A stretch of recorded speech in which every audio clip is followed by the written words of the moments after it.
by Rickey Smiley, published by Thomas Nelson and read by the author.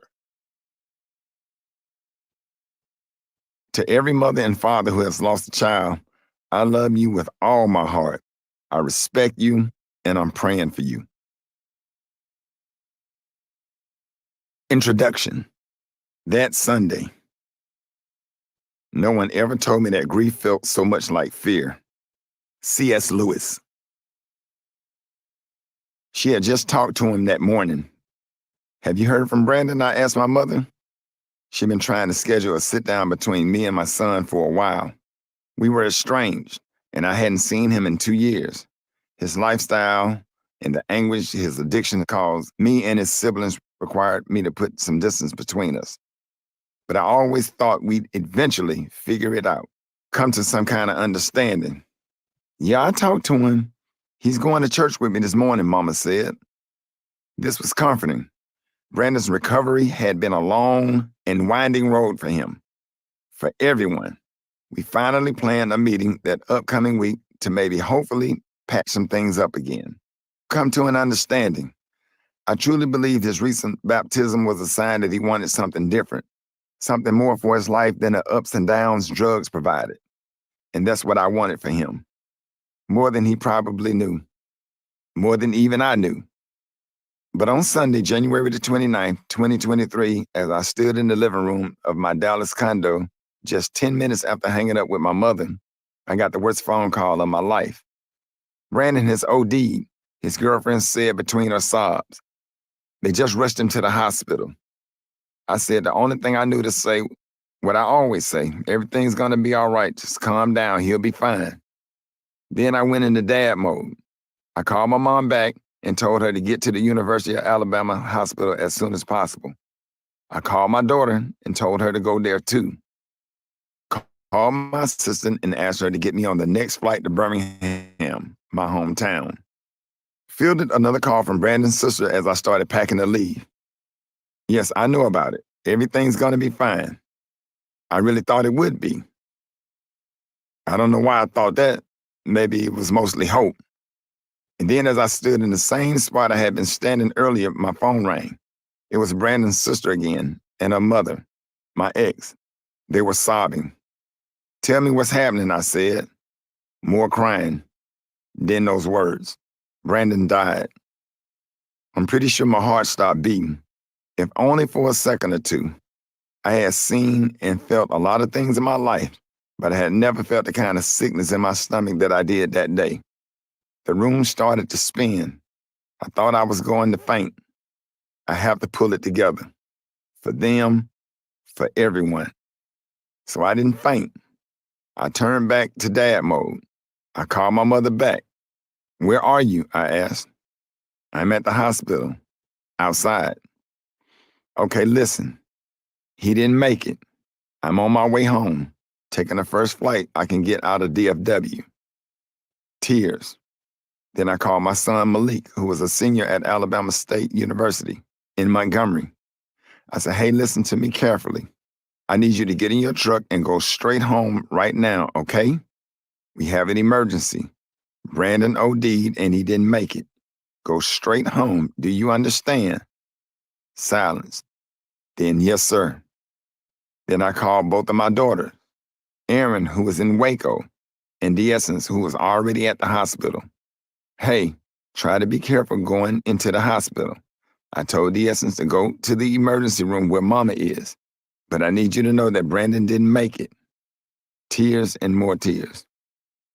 Then, because I am Rickey Smiley, the stand-up comedian and host of the Rickey Smiley Morning Show, and because I didn't want anyone putting word out there before our family did, I recorded a video for social media. Thank you for all of your prayers. I wanted to let everybody know, make an announcement that my son Brandon Smiley has passed away. Pray for us, pray for my family. Then I grabbed my backpack and prepared to leave. Before I could get to the door, I heard it. It was loud and clear, as if I was wearing headphones. The word and melody of Jonathan McReynolds' song, God is Good, played in my head. One line stood out among the rest, and may your bad days prove that God is good. That was my hope, and I guess I could have cried right then. I know many people would have, and that's fine, but I didn't have the luxury of tears quite yet. There was no breaking down for me. I had a job to do. I needed to make sure that everyone else was okay, because that's who I am, and that's what I do. So I grabbed my keys and shades, locked my door, and got ready to march down the hall to the elevator. But man, oh man, that hallway looked like it could go forever. As much as I knew, I had to get to my family in Birmingham. In that moment, I had no idea how I was going to make it if I couldn't even walk down the hall. The walls along the narrow corridor felt like they were caving in on me, and the designs on the carpet made the walkway look like it was spinning. I knew I had a long way to go. I knew I couldn't let this stop me. So I asked God for help. Father, if I could just make it to the elevator, I know I'll be fine. I made it to the elevator. When I got to the car that was going to take me to the airport, the driver, realizing who I was, got excited and started talking. Oh, Lord, help me. I said, not right now. I said, I can't talk right now. I said to the man, I need to just think. I just suffered a loss. He simply nodded and honored my request. By the time I arrived to the airport, I had started to receive calls. Ricky Lewis, the national president of my fraternity, Omega Psi Phi Fraternity Incorporated, was one of the first calls I actually answered. Ironically, he was reaching out to discuss Tyree Nichols, the young unarmed black man who had been beaten and murdered by police officers in Memphis only a week before. My fraternity brothers was trying to organize a way to help the Nichols family, and I was all in. As he spoke with such passion, I listened intently to what he was saying. I wanted to do my part. I would do my part. But before I got off the phone, I shared the news with him. I just wanted you to know that my son just passed. I'm on my way to Birmingham. He was completely shocked and offered his condolences. That call was unlike the others, though. I really didn't feel up to talking to people, so I didn't answer calls at the airport. I started getting text messages from family and close friends, messages that began with, I'm so sorry, and ended with, let me know what you need. I was grateful for them, but all I was trying to do was figure out how to keep putting one foot in front of the other. I had to keep moving because, if I'm honest, all I could think about was jumping as high as I possibly could and landing on my neck so I could die. I was that heartbroken. I was a father who suddenly lost his oldest child, and everything was confusing. Nothing made sense. I couldn't find my plane ticket. Even after I did, I couldn't find the gate. I couldn't cry. I couldn't realize any emotions yet. So I was quite literally walking around in a daze. Finally, in a brief moment of clarity, I found a Dallas police officer and asked for help. I said, hey, listen, my son just died. Please help me. I'm so confused. I can't think straight. If I could get you to get me to the gate, that would be great. Thankfully, the police officer did exactly that. He got me through TSA and walked with me to my gate. And of course, I was still Rickey Smiley walking through the airport. So people were speaking to me and trying to get my attention. Hey, Ricky, a woman said, can I take a picture? One man asked. I was nice about it, but I let him know I couldn't. I just can't right now, I said. They didn't know. All they knew was that they just seen Rickey Smiley walking through the airport. And because they could not have known what was going on, there was no need for me to be mad or rude or anything like that. I whispered more in the man's ear. I said, listen, my son just passed and I'm just trying to get home. My mind ain't right. He immediately understood and didn't take it personally. In fact, the man hugged me, and his girlfriend came over and hugged me too. We're gonna pray for you, man, he said. Angels. When I arrived at the gate, there was no line, and the flight was just about to close. The gate agent, however, held the door open for me. And as I got closer, I saw the recognition in her eyes. Oh my God, Rickey Smiley, she said. I got to get a picture. Again, people didn't know. They were just happy to see me, and I'm always thankful for that, but I just couldn't smile and take a picture with her. I turned to her, I said, listen. I said, I can't, okay? I said, my mind is just not right at this moment. I just found out my son passed, and I have to fly home. Y'all, I saw her face turn in real time. She went from being an excited fan to a prayer warrior in half a second. This woman I never met before ushered me across the threshold and shut the door. Then she walked me halfway down the jetway before stopping and grabbing both hands, squeezing them tight. Then she prayed. I mean, that sister held the whole flight up and prayed for me so good that afterward I knew that I'd get home with no problem. Then she looked at me and said, "I'm your fellow church member, Rickey."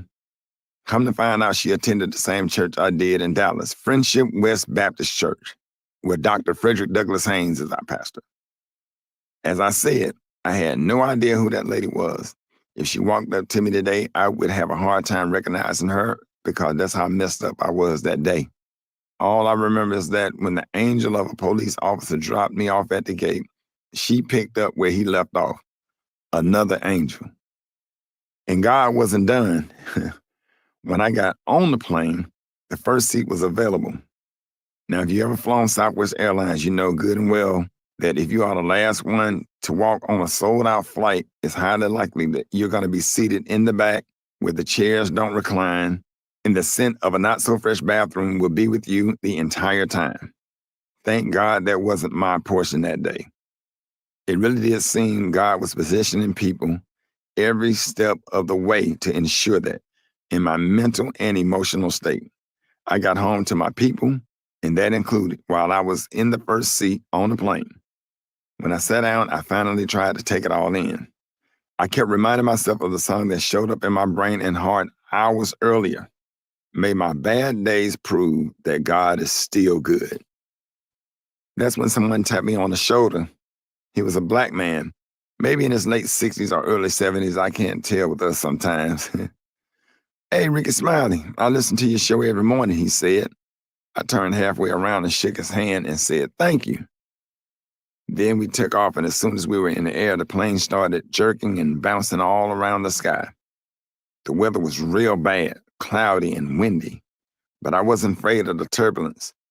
I saw everyone around me getting quiet and nervous as the plane dropped, twisted, and turned, but I was just fine. I could not care less what happened. At that point, if the plane had crashed, I wouldn't have cared a single bit. Nothing mattered.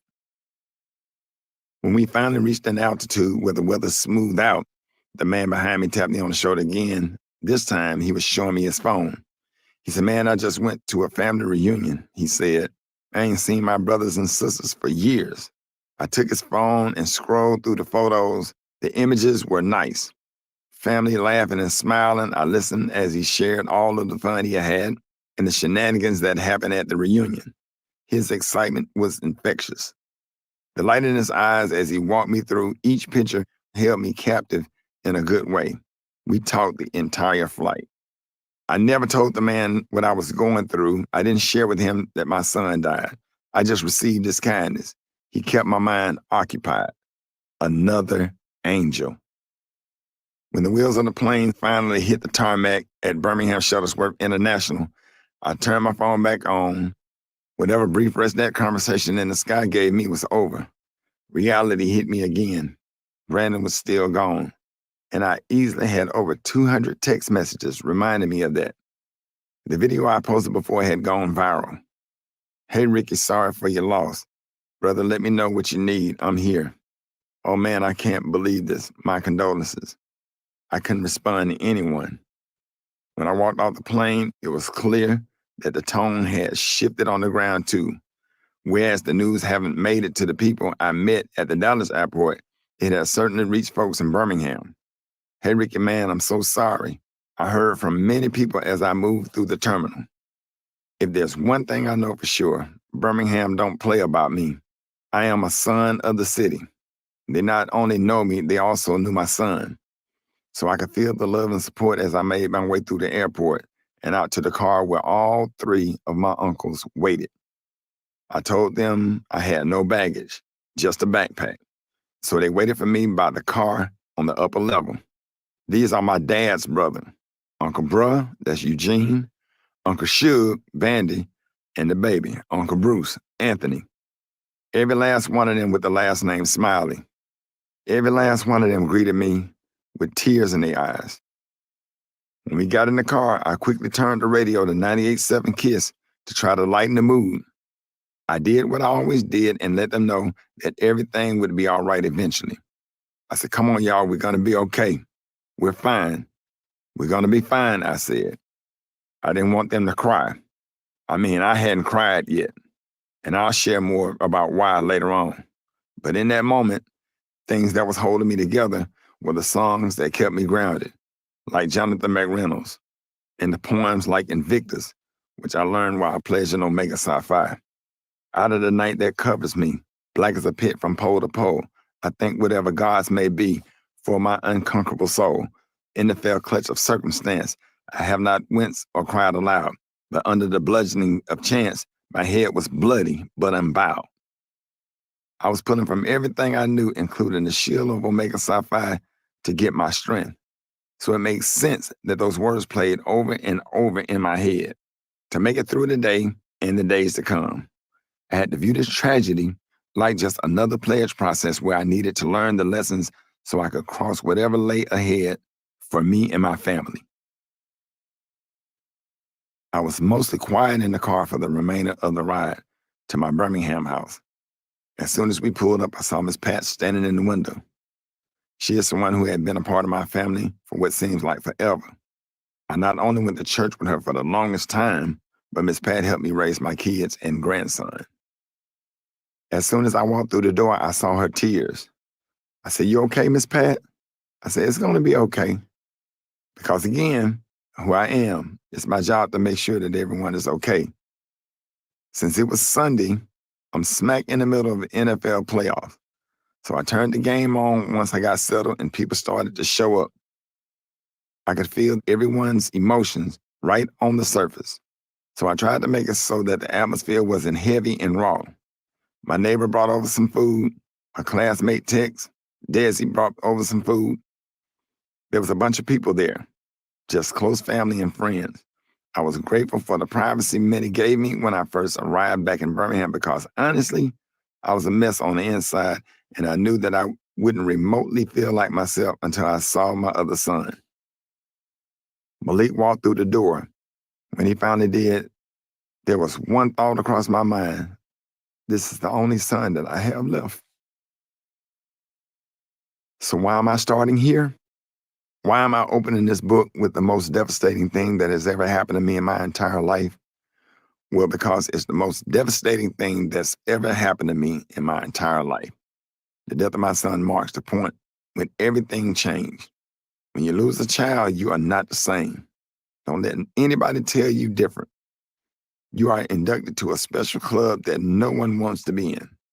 You can't understand anything I write about unless you first know that this terrible thing colors everything I will do going forward and everything I remember about the past. Ultimately, I'm writing this book because I want to share what I've gone through with the hope that somebody reading will be able to identify with it and begin their own journey towards healing. The truth is, none of us is getting out of this world alive. If you haven't had any significant losses, the hardest thing I can tell you is it's coming. Those losses are inevitable. But I believe it's the support of the people around you that helps you survive the grief when it does come. At the end of every one of my stand-up performances, I go to the edge of the stage and shake hands with the audience. And almost every time, I can recognize the people who have lost children. They have a kind of sadness in their eyes, even as they are smiling and laughing with me. It's like walking down a dark alley and encountering zombies. They are moving and seem alive, but their eyes are dark. The light is gone. The only difference for me now is that when I see them, I'm forced to realize that I'm one of them too. But I keep telling jokes. I keep laughing, even when it feels like I have caught some awful diseases to make me different than I was before. Because telling jokes is my job. It's my calling. For me, doing comedy is like walking. It's a part of who I am and what I do. And guess what? Just like I can walk and chew gum, I can tell jokes and be sad. And maybe that's why I named this book Sideshow. I'll talk more about my love of music, the impact of the 70s, soul music in my life in particular. But when I think about what my life has been like since Brandon died, I'm reminded of the song Sideshow. sung by the 70s soul group Blue Magic. When they sing, there's got to be no sadder show to see. My heart swells with recognition because it's true. Losing a child made me feel like a circus in many ways.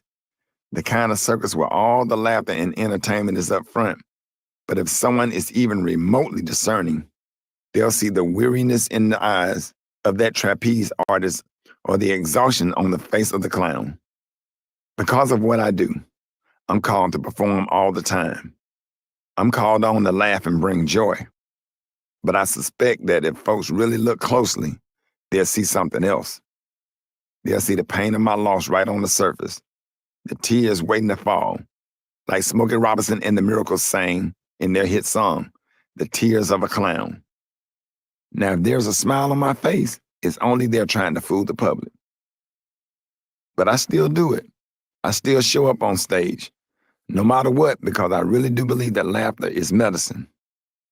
There have been days when I have literally gone from crying my eyes out in my dressing room to cracking on some man or woman in the front row of my show and having the whole audience nearly passing out with uncontrollable laughter. Then it's if I haven't spent hours with a smile on my face. I'll cry all the way back to my hotel room. There have been many times on my radio show when a wave of grief hit me so hard during a commercial that I have literally laid down on the floor next to my desk. But the minute that mic comes back on, boom, I'm turning on my joy. Cracking these jokes has kept me alive.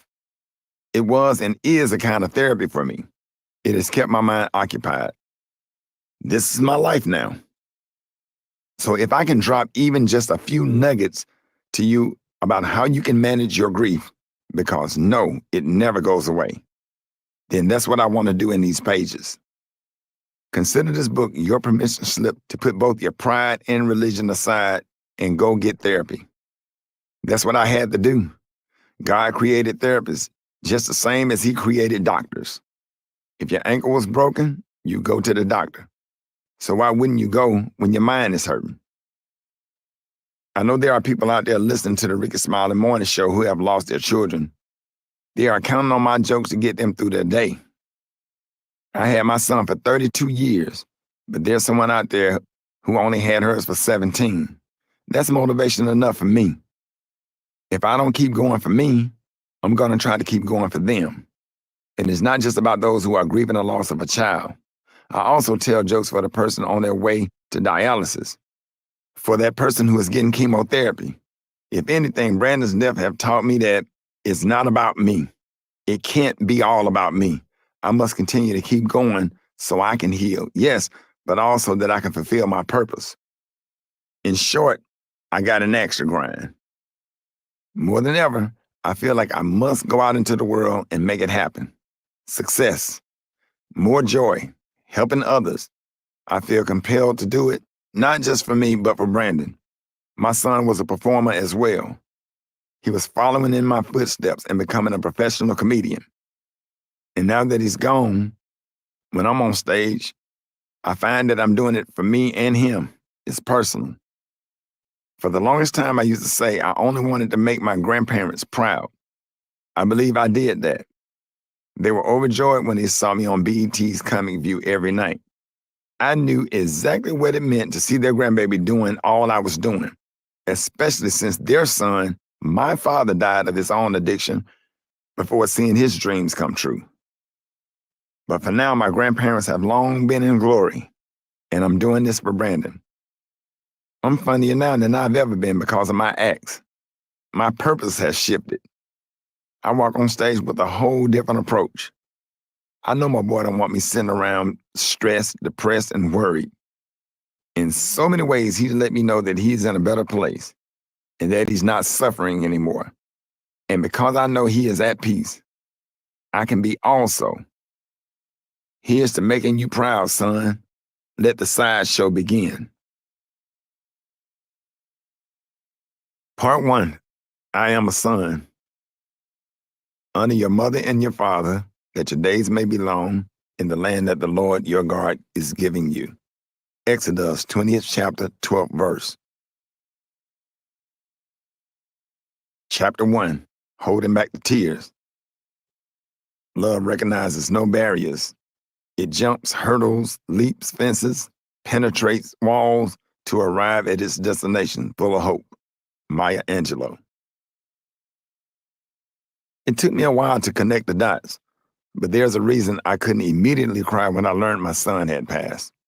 A reason that takes this story, my story, all the way back to April the 11th, 1974, and the saddest day of my life up until Brandon's death, all the way back to my own father's funeral. I was 6 years old when my dad died, and as it sometimes happened, I got a bit lost in all the preparations and grieving my family did right after learning the news. Things had to get done. Most Black folks, especially the ones who grew up in the South like I did, ask the same questions when somebody dies. Who's doing the body? Can little man or big boy be one of the pallbearers? Where's the repast? And adjacent to that, who's cooking? So that's what my family was taking care of. They busied themselves with flowers and flags. My father fought in Vietnam, obituaries, and suit selection. And in the meantime, there was a little boy watching it all who was grieving a father he didn't know as well as he would have liked. For the most part, I was a very happy-go-lucky kid.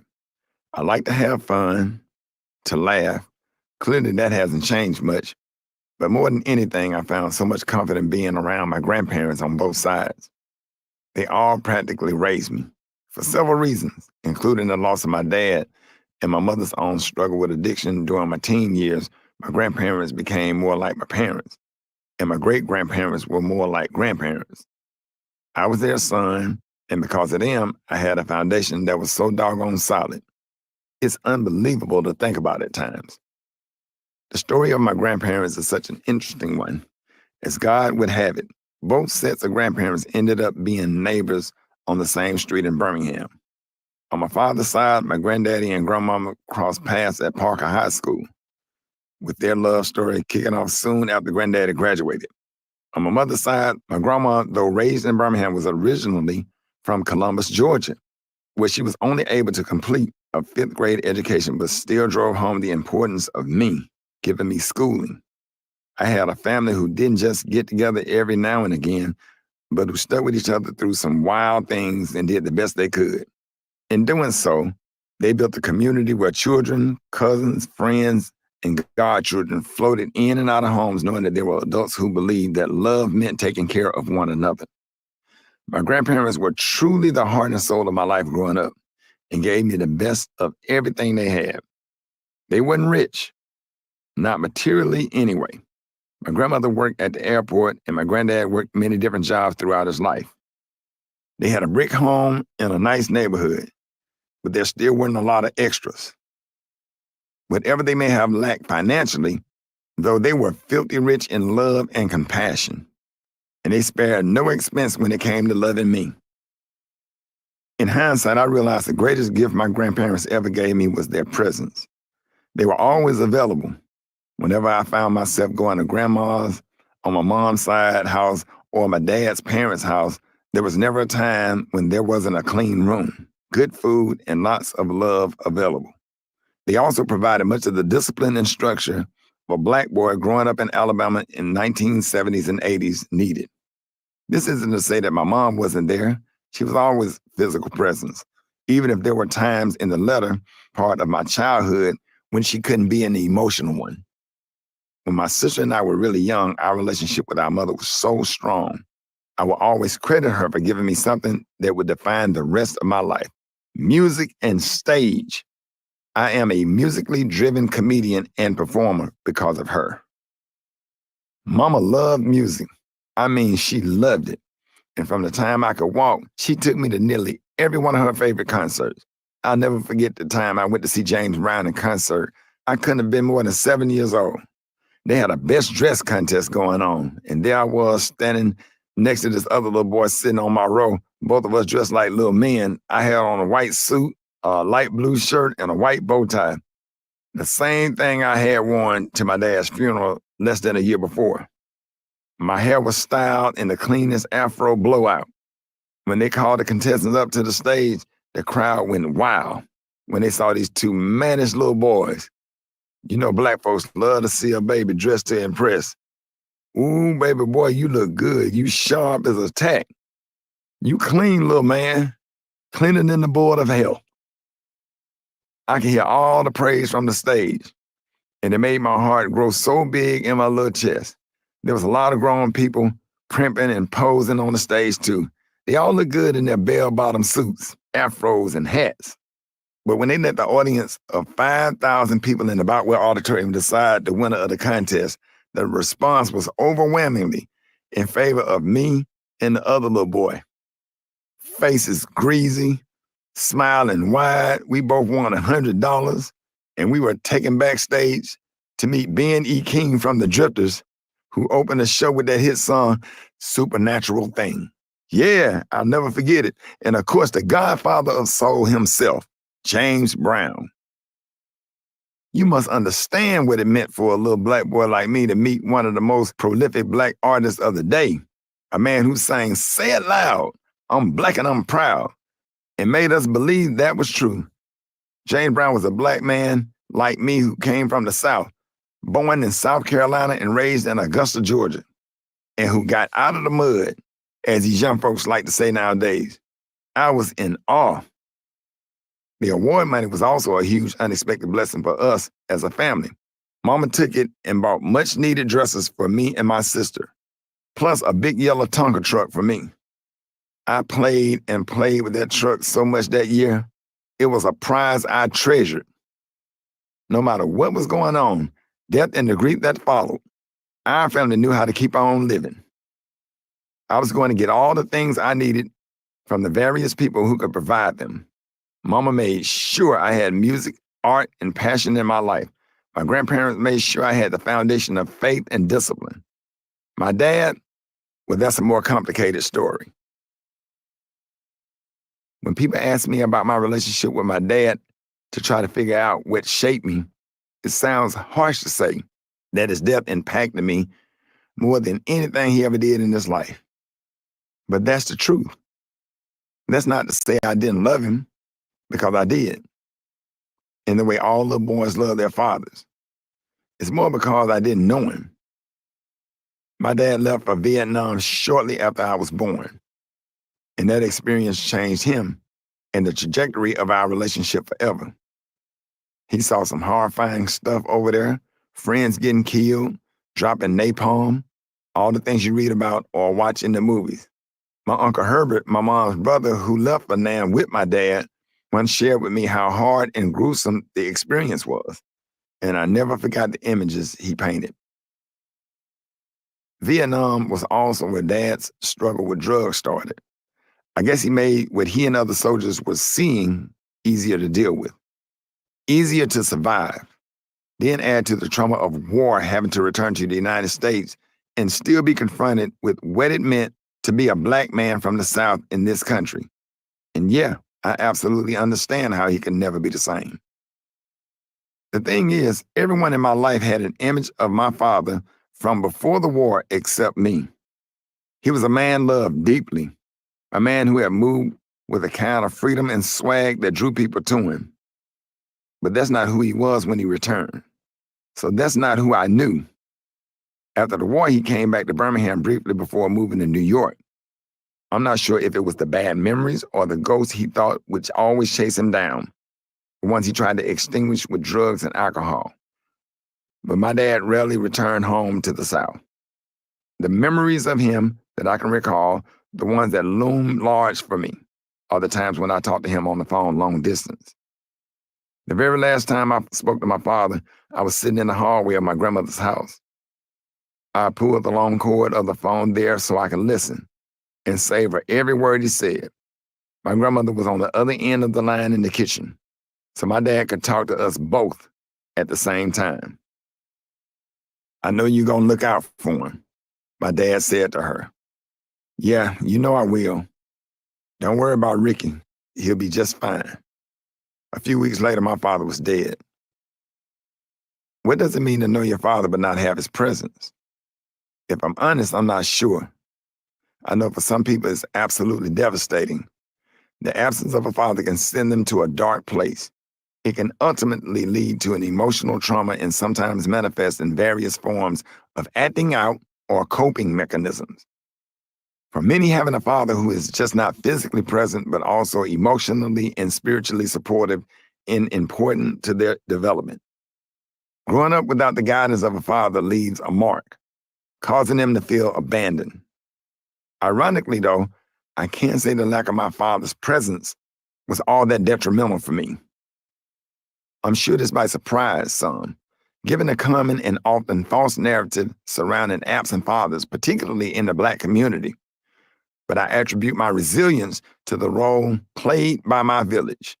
In fact, the biggest factor for me being okay is that I did have the presence of my grandfather and uncles, all who served as father figures and representatives of what a man should be in my life.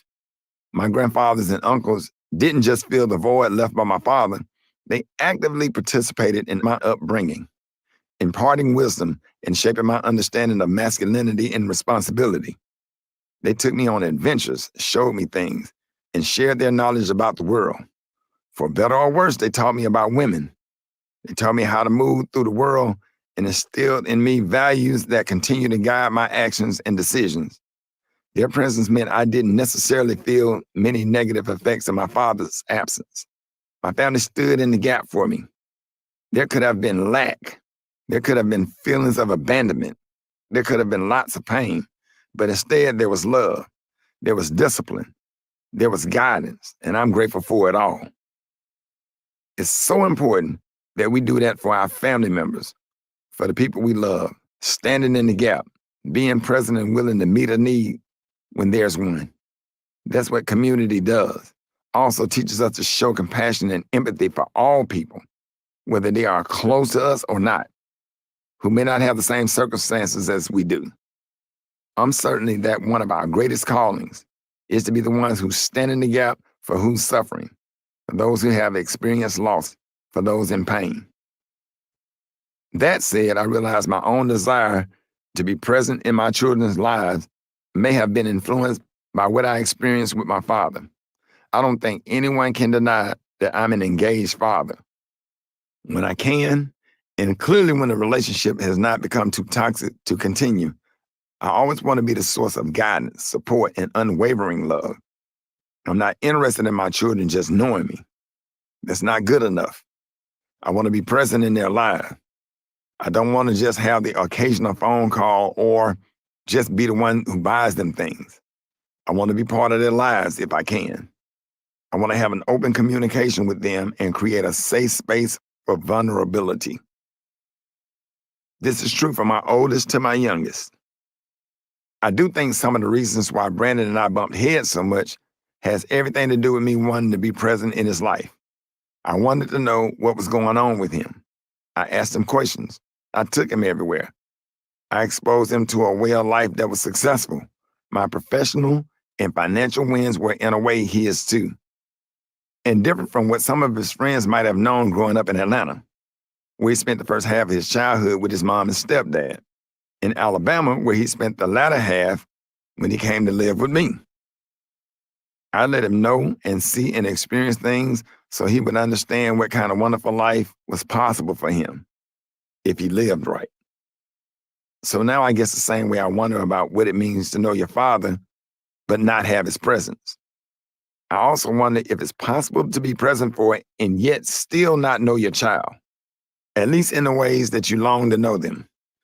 Because I think despite of all the things I tried to do for him, fighting for more time in drawn-out custody battles with his mother, wanting him to be with me, sharing with him, talking to him, asking him questions, there was still a part of himself he held back, part of himself he couldn't share with me.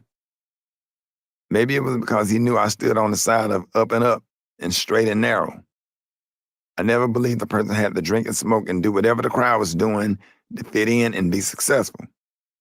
But that in part was the life he wanted to live. Sure, there was a part of me that certainly gets it.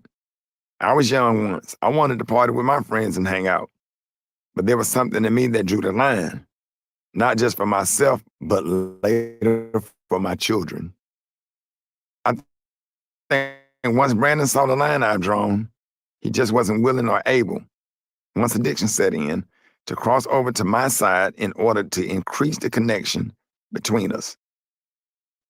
Even now, as I think about that, it's a hard thing to accept. I've had to grapple with my feelings of frustration and disappointment.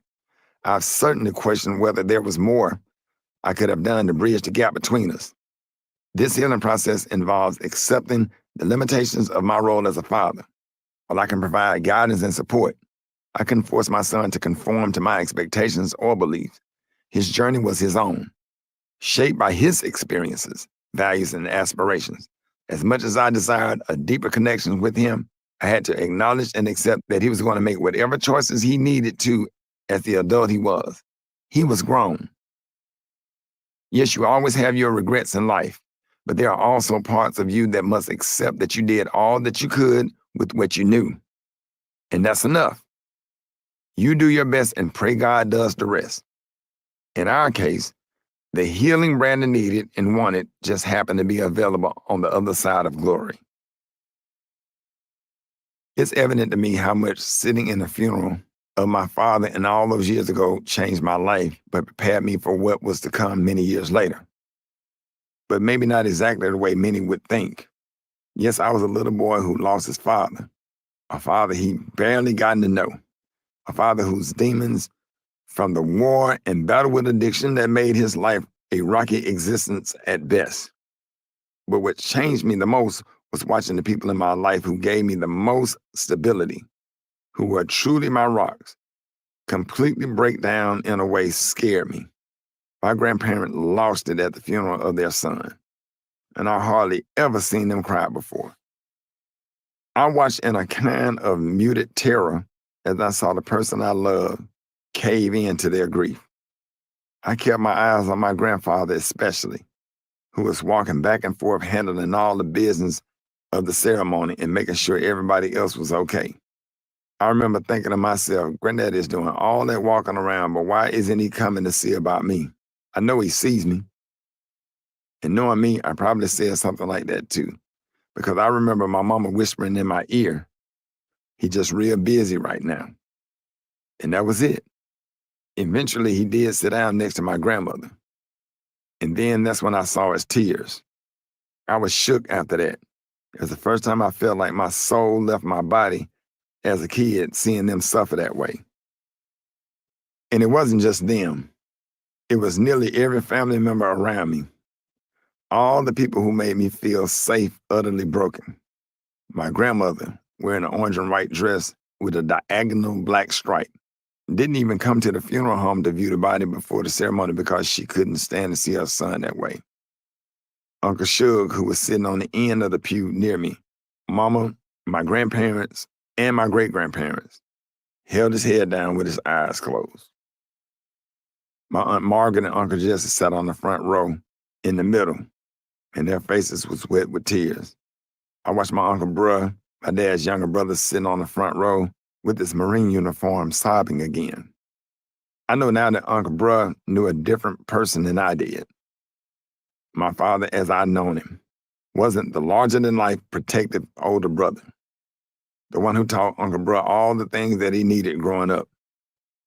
There were memories he held in his heart that spilled out in his cries. My mother, at one point of the service, put a hand over her face and was crying.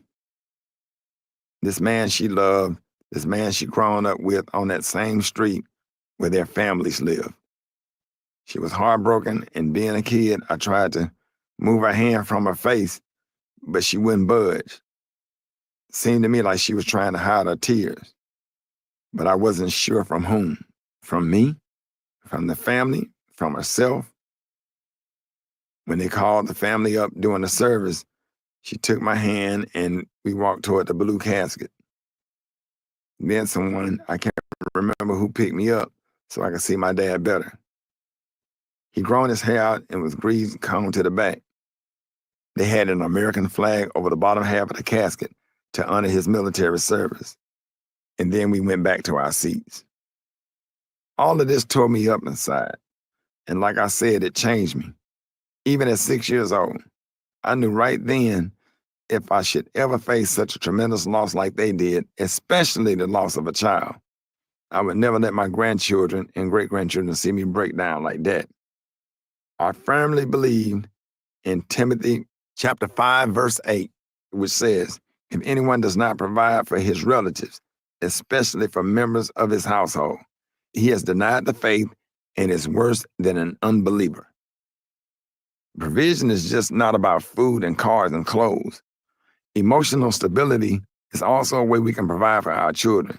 And that's what I believed I was doing when, sure enough, I found myself in the exact same position as my grandparents. When Brandon passed away, I chose to keep my sorrow at bay in the beginning. I instinctually knew that seeing that display of wild grief at 6 years old was too much for me then, and it would be too much for my own children and grandchildren later. So like I promised myself, I didn't break down, at least not when I first got the news. I had a few moments later that week, but for the most part, I did what my 6-year-old eyes watched my granddaddy do, took care of things. Even on the day of Brandon's funeral, I made sure that everyone else was okay. I walked around the building, tending to the business of laying my boy to rest. And when I got back to my seat, I cried some. I worshiped, but I didn't allow anyone to see me fall apart. I lifted my hands in praise as the gospel artist Leandria Johnson sang God Is by James Cleveland, and had practically every person in Faith Chapel Sanctuary on their feet crying out. I jumped up and down in worship as the preacher delivered the eulogy. But I did not wail. I did not crumble. Not yet. I held it as long as I could. I could have, though. No one would have blamed me if I did. Maybe there was a part of me that wished I would have just fallen out right then and there when I got the news. Or do like I've seen some folks do at a Black homegoing service and try to practically jump in the casket with their loved ones. But whenever that thought rose to my mind, I looked over at my granddaughter, Brandon's daughter, was watching her pop-pop just like I watched mine. She knew me as the one she laughed and played with, the one she counted on. And when they showed Brandon's pictures on the Jumbotron at the church, I heard her say, "Pop, Pop," because she thought it was me. When I praised God, she would mimic me and lift her little hands in praise. When I shook my head, she did it too. There was no doubt that my grandbaby was watching me see how I would respond to a tragedy she was still too young to comprehend. Periodically, I would go talk to her, hold her. And then when I remembered my 6-year-old self, how confused and sad and uncertain I was when I saw my grandparents, who I had no doubt loved me, disintegrate into grief the way they did. How I longed for my own granddaddy to stop to acknowledge me. So I sucked up my tears in the beginning.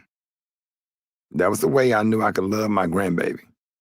I stood 10 toes down in my resolve to never make her feel the way I had. But as you might know, grief is not obedient, as we often like it to be. It won't hide, and it's never quiet for long before it demands our surrender. My tears was coming. Chapter 2, Faith and Funkadelic. Life is for the living, death is for the dead. Let life be like music, and death be a note unsaid. Langston Hughes.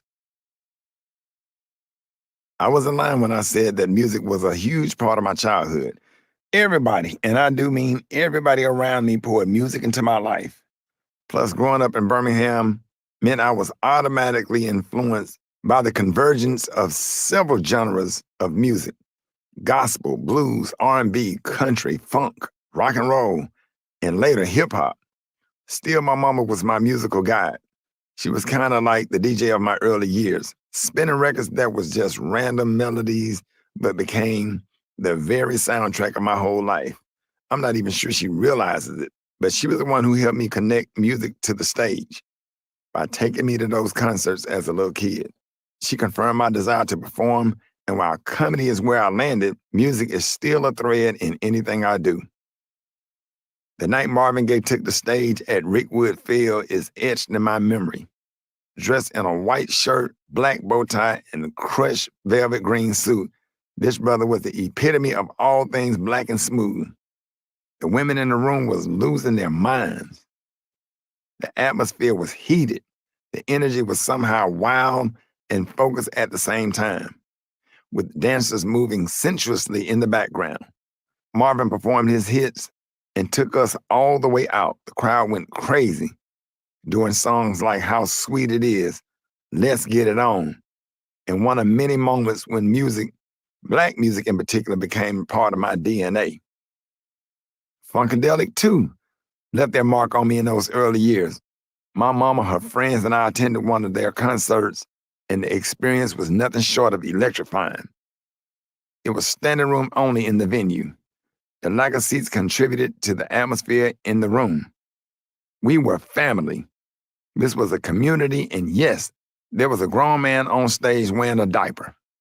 George Clinton was known for his shenanigans, which blew my young mind, but it still felt just right. Later, as there became more distance between me and Mama, I found other ways to connect with music. Her older brothers exposed me to artists who were considered outside of the box, where I'm from. They didn't just stick to black classics. They threw in Jerry Rafferty and the Eagles and Steely Dan. To this day, you'll hear Baker Street on repeat as I cruise the Gulf or Atlantic on my boat.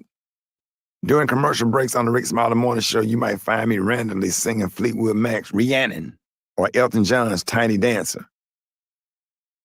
My great-grandmother, we called Big Mama, had a thing for country music. Whenever I was over and even there trying to switch that radio to gospel thinking I'd score some points because it was churchy, she'd switch it right back to the country station saying, I've been listening to Hank Williams longer than you've been alive, boy. I mean, what could I really say to that? She was right. And at the end, I fell in love with a little country too. Broadening my musical palette was probably the best thing that could have happened to me, especially considering the bulk of my career ended up being in radio. I think in some ways I associate most music from the early years of my childhood, the 1970s, with both love and grief. I mean, the stylistics or Delphonics song can come on and I would feel like I'm right back on that pew with my grandparents mourning my dad. Remember Blue Magic's Sideshow? But that song actually takes me back to leaving the cemetery with my family. For the Love of Money by the OJs, first song I heard in the car after my dad's funeral. Some people got to have it. But what's interesting now is that those same songs remind me of Brandon. And I know that it doesn't make logical sense. Brandon wasn't born in the 70s. He wasn't there with me when I lost my dad. But then again, was he?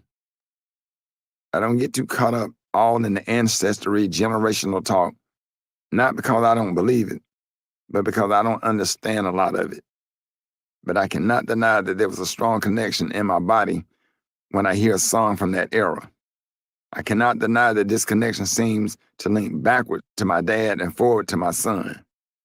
Maybe the grief or pain I saw my grandparents as a 6-year-old was the same grief and pain I desperately felt, but I couldn't express when I lost Brandon. Again, I know it don't sound crazy, but it makes perfect sense in my world. Nevertheless, the love of music didn't just come from soul music I heard as a child. Not even just the R&B, funk, country, pop music I was exposed to. In fact, if I'm honest, the first rhythms I heard were the hand claps of the choirs at church. The first riffs and run I fell in love with were of Sister So-and-so who tore down the service every Sunday. Whether it was through music or truth telling through the preaching, my faith and upbringing in the church, praying for me any and everything that I would know and love later. My grandparents taught me about Jesus.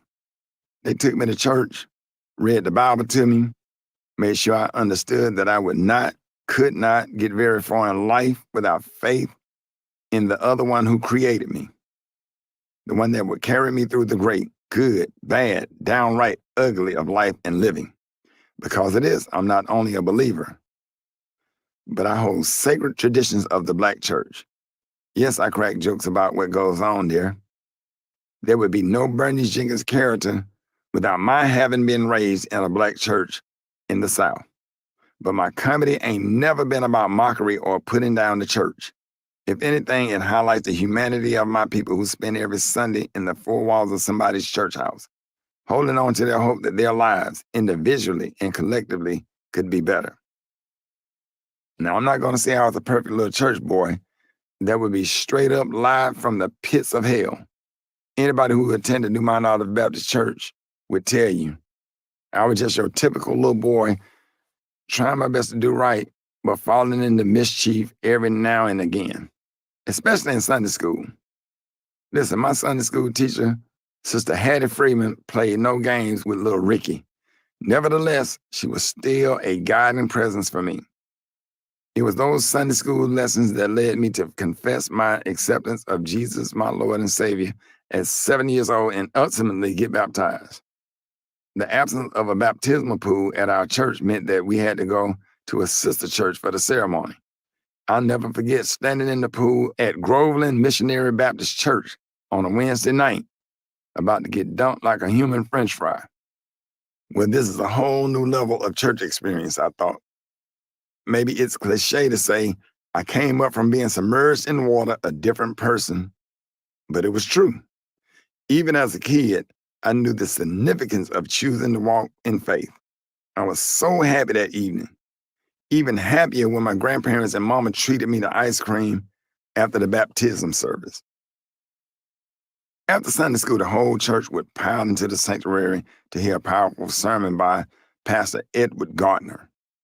Pastor Gardner was one of Dr. King's soldiers in the civil rights movement and a leader in the Southern Christian Leadership Conference, the SCLC.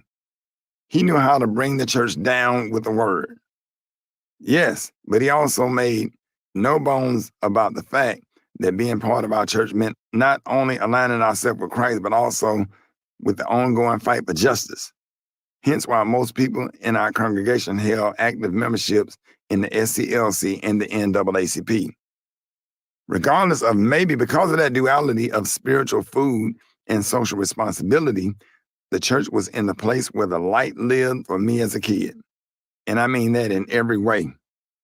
There was the light of church mothers who made sure we were doing right, the light of deacons and pastors who served folks well, the radiant light of the literal sun that was streamed through the church window during Sunday school, something I always noticed for some reason. Now, many years away from those days, but still attending church on those Sundays my schedule allows. I hold fast that light, especially to navigate grief and loss. One of the challenges of our grief is that sometimes the pain of our loss causes us to disconnect from God. In the immediate days and months, and maybe the years after our loved one passes on, we still find ourselves not understanding what happened. We're confused and angry. Yes, there's so much anger, especially when we define the death of a loved one as senseless premature. We place the blame on God and tell him we don't understand how he could be good and still allow these things to happen. Listen, I don't pretend to have all the answers, but when it comes to that, I have so many of those same questions. But here's one thing I do know. The paradox of this journey is that the same God I may question regarding the loss of my son is the same God who is helping me to hold on and survive that loss. This is why I don't question or judge anyone who struggles with their faith after a loss. But I do know the presence of God has always been healing for me as I navigate all the stages of my grief. God has become the only one I can turn to, even in my anger. There are times when I express myself in prayer. I share my anger, frustration, or confusion with him, with the understanding that I move through those emotions. There are simply things I'm never going to understand. But that doesn't mean that God isn't God. It does mean God is greater than me. And I believe he not only allows us to express our feelings to him, but he also provides immediate support for our family, friends, and those around us. In this way, we can see his loving hand guiding us through the hard times. Some people also become disconnected from their family and friends or anyone else who might support them through a grief, not realizing that God may be using those people to help. And yes, it's true that not everyone has a support system. That's a reality. For this reason, I understand why people may sometimes turn to the bar or casino or make other unhealthy choices post-loss. especially when they are seeking some degree of support to help them get through, which is even more why I encourage people not to disconnect from their faith, because through prayer, they can actively seek support in whatever shape, form God reveals it, and hopefully steer clear of unhealthy ways of coping. I believe that part of the work for all of us to pay attention to the people around us who are grieving and to figure out how we can step in as a support structure they may need. If we are the ones grieving and can muster up the courage, we should try to receive people who want to give a helping hand. If we still find ourselves without a healthy support system and don't have access to professional therapy or counseling, there may be things from a childhood that can help navigate our grief. Go all the way back to the beginning. I wouldn't have been able to connect the loss of my father with the loss of my son had I not been willing to dig a little into my past and uncover those feelings. Memories, lessons, and past experiences can provide anchors to help us through. This was especially true for me. Though my grandparents were gone, I still had the memories of how they moved through their grief and the lessons my grandmother taught me. I still hear her voice when I feel myself sinking in the darkness about Brandon's death. Keep living, Rickey. God is with you. You can make it. When I hear this, I know that I can press on, that I can keep going. When in your past, have you ever observed somebody navigating grief well or were taught life lessons that could be useful now? Allow those thoughts and memories to ground you, because that's really what any grieving person is longing for, aside from the return of their loved one. Grief is unmanageable, unpredictable, and it shows lack of control. We are being forced, it feels like, to surrender. I have no reckon with the fact that I did not have any control over Brandon's death. And as a parent, that's one of the hardest things to accept. Again, it's all hard. The feeling of being out of control that grief brings can cause us to spiral. There's no doubt about that. But if you do the work of building a village of support the best you can, I firmly believe that God will be there with you, helping you move through grief in the way that you need to. Grief is individualized, so no matter how many words I write in this book, my process won't look like yours. How I move through my loss and the issues I encounter as I move through it will be different from the way you do it. But we can learn from each other's grief processes, gathering nuggets here and there to help us through. This is an important point. Even as we form community and support each other through grief, it's important not to take the mistake of thinking that another person's grief has to look like ours. We're all just trying to get through. And once again, it's challenging. Actually, the greatest work of my life. But as long as I hold on to the belief that God is there and present, I think that I'm better off holding on to my faith than relinquishing it and dealing with this unwieldy set of emotions with nothing to hold me, nothing to anchor me in place. I know I'm better off with God in my life. As I said, I don't judge anyone who doesn't feel that way. But if you're wondering how I got over, how I'm getting over, as Aretha Franklin sang, it's because God. I could have walked away from my faith. I could have decided God was responsible for Brandon's death and never prayed or praised again. But I don't believe that. God has been present with me through it all. He has set me in this grief and kept me from going off on the deep end. It is God who has made me resilient. It is God who continues to light my way. But it was also my family who, whether through songs or sermons, blessed me with access to the light.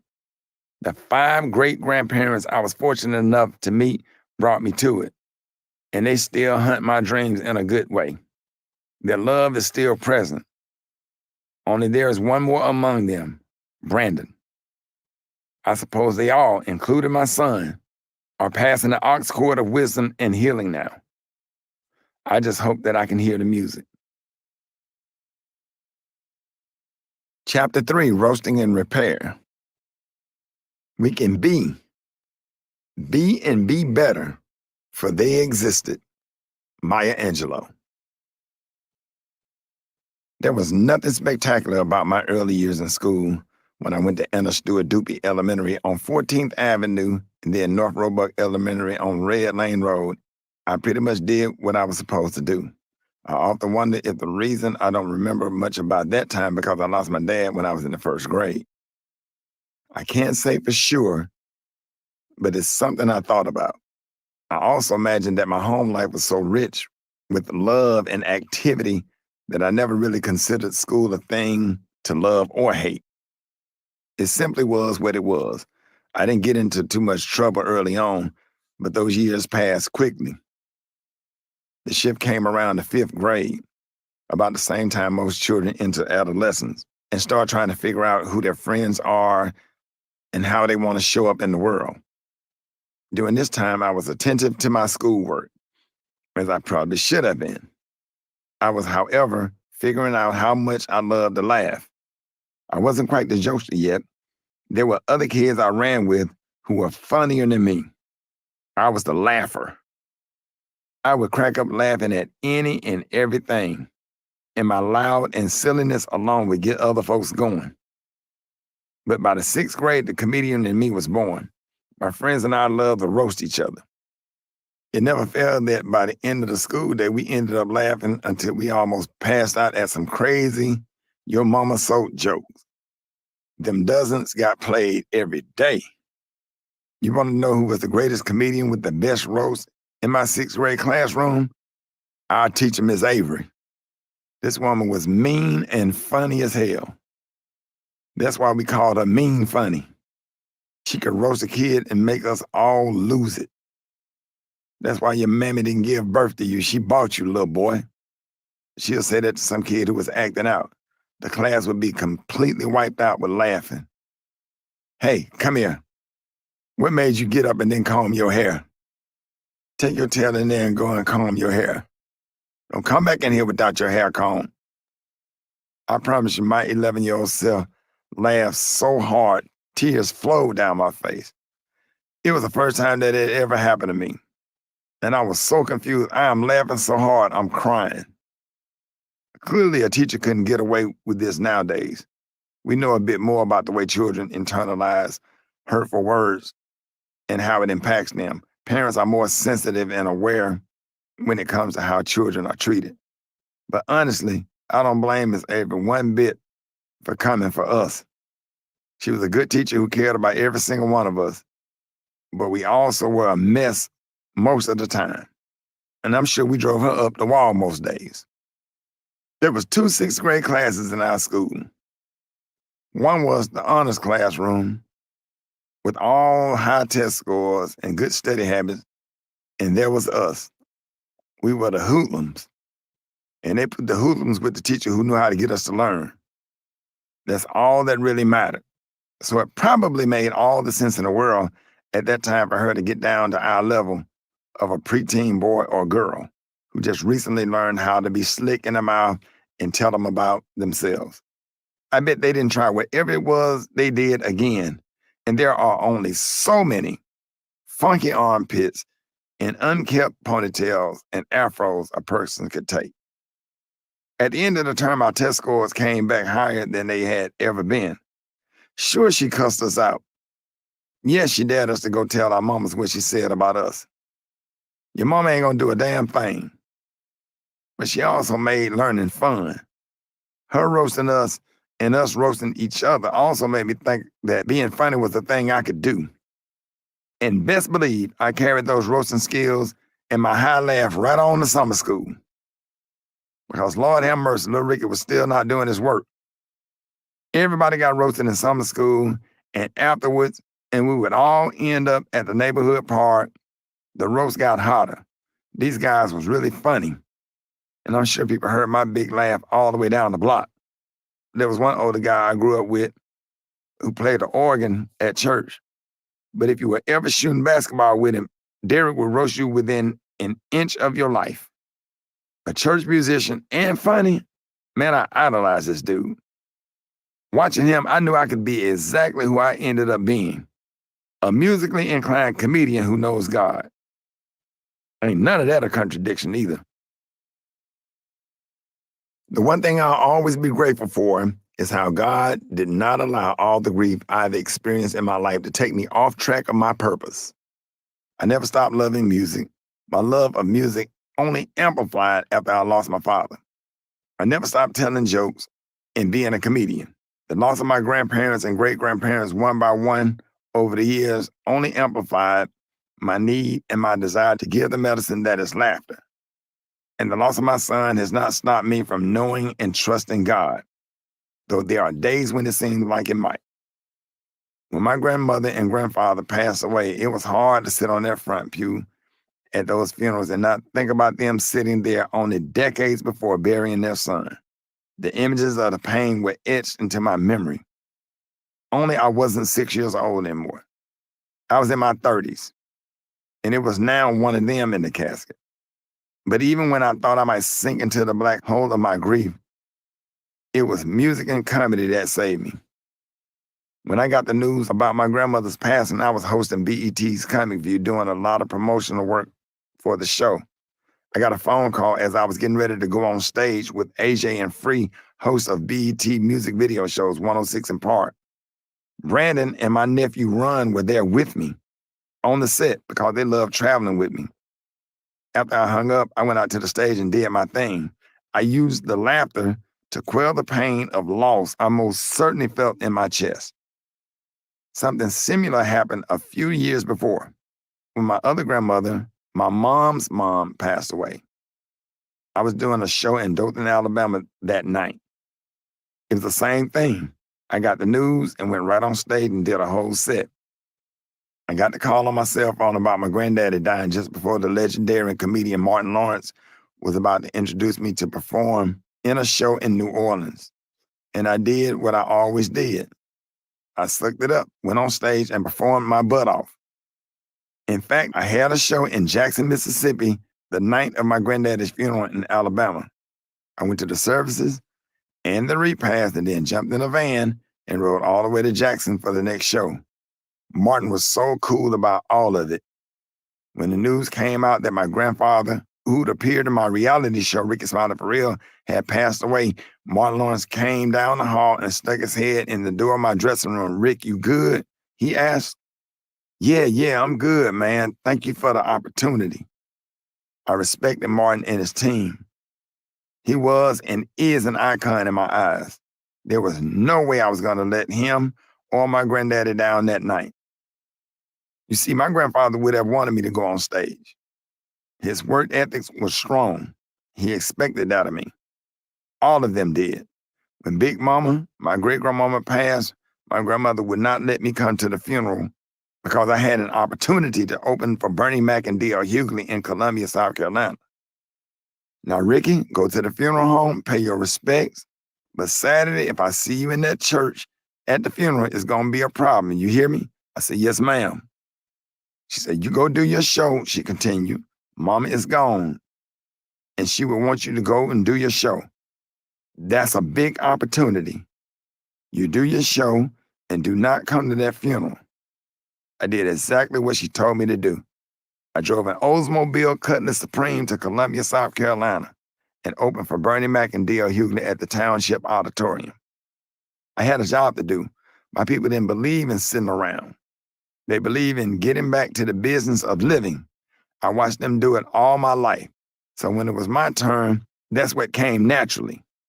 When tragedy or trauma comes, we handle it. But now I'm on the other side of some of my greatest losses. And I don't believe that my grandparents and great-grandparents were teaching me to push my grief down so I didn't feel it. No, I don't think that was their lesson at all. Although I'm sure there have been days, months, and even years when I did exactly that. When I didn't allow myself to feel too much, it was because the pain would make living unbearable.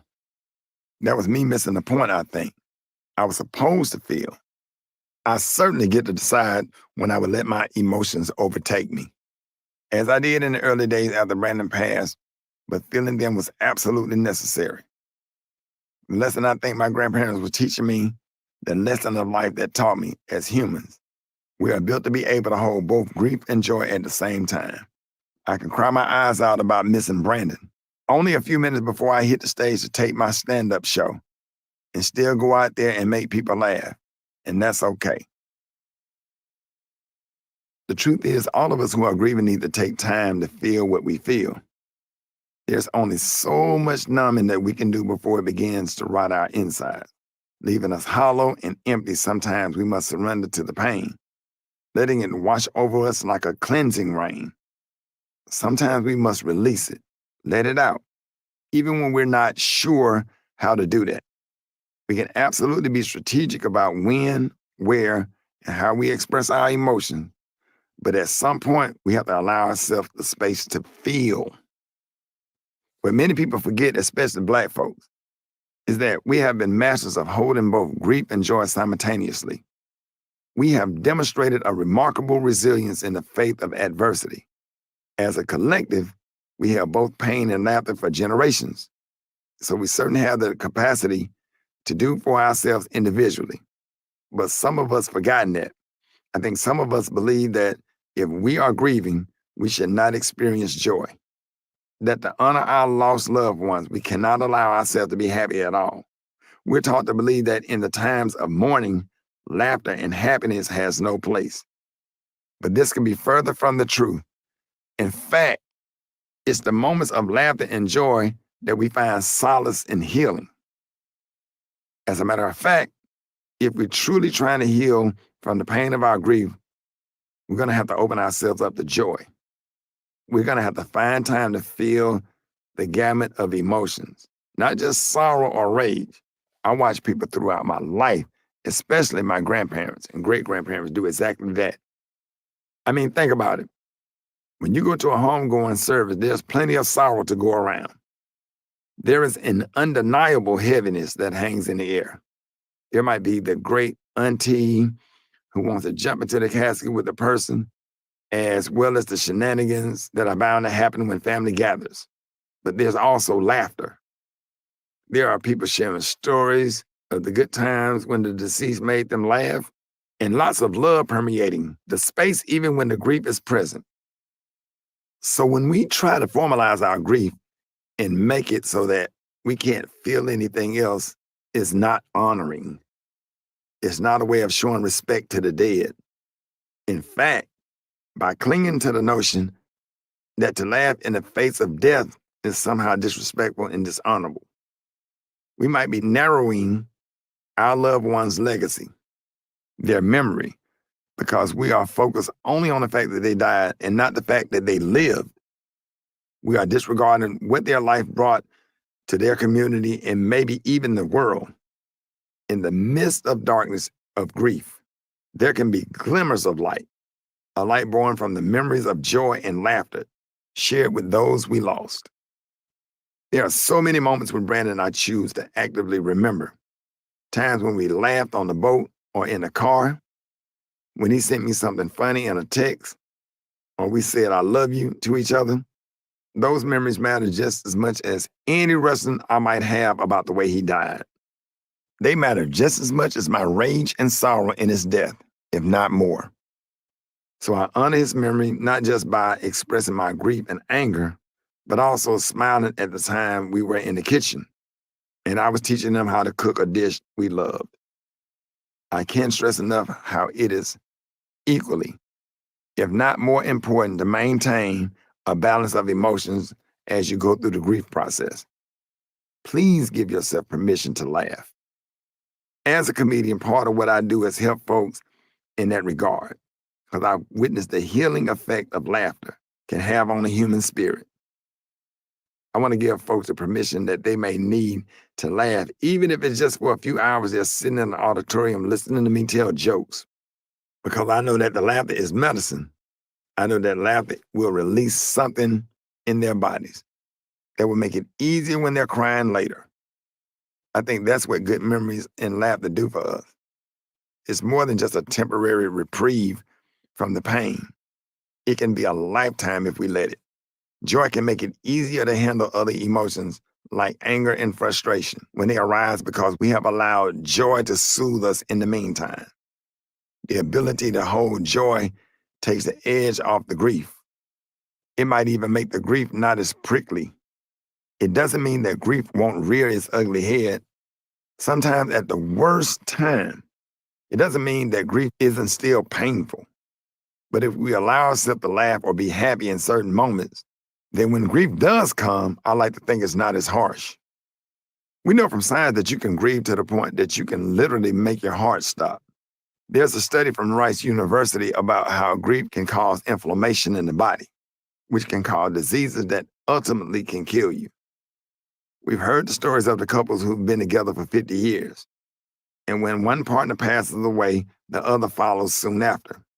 People say, oh, they died of a broken heart. This is the power of grief.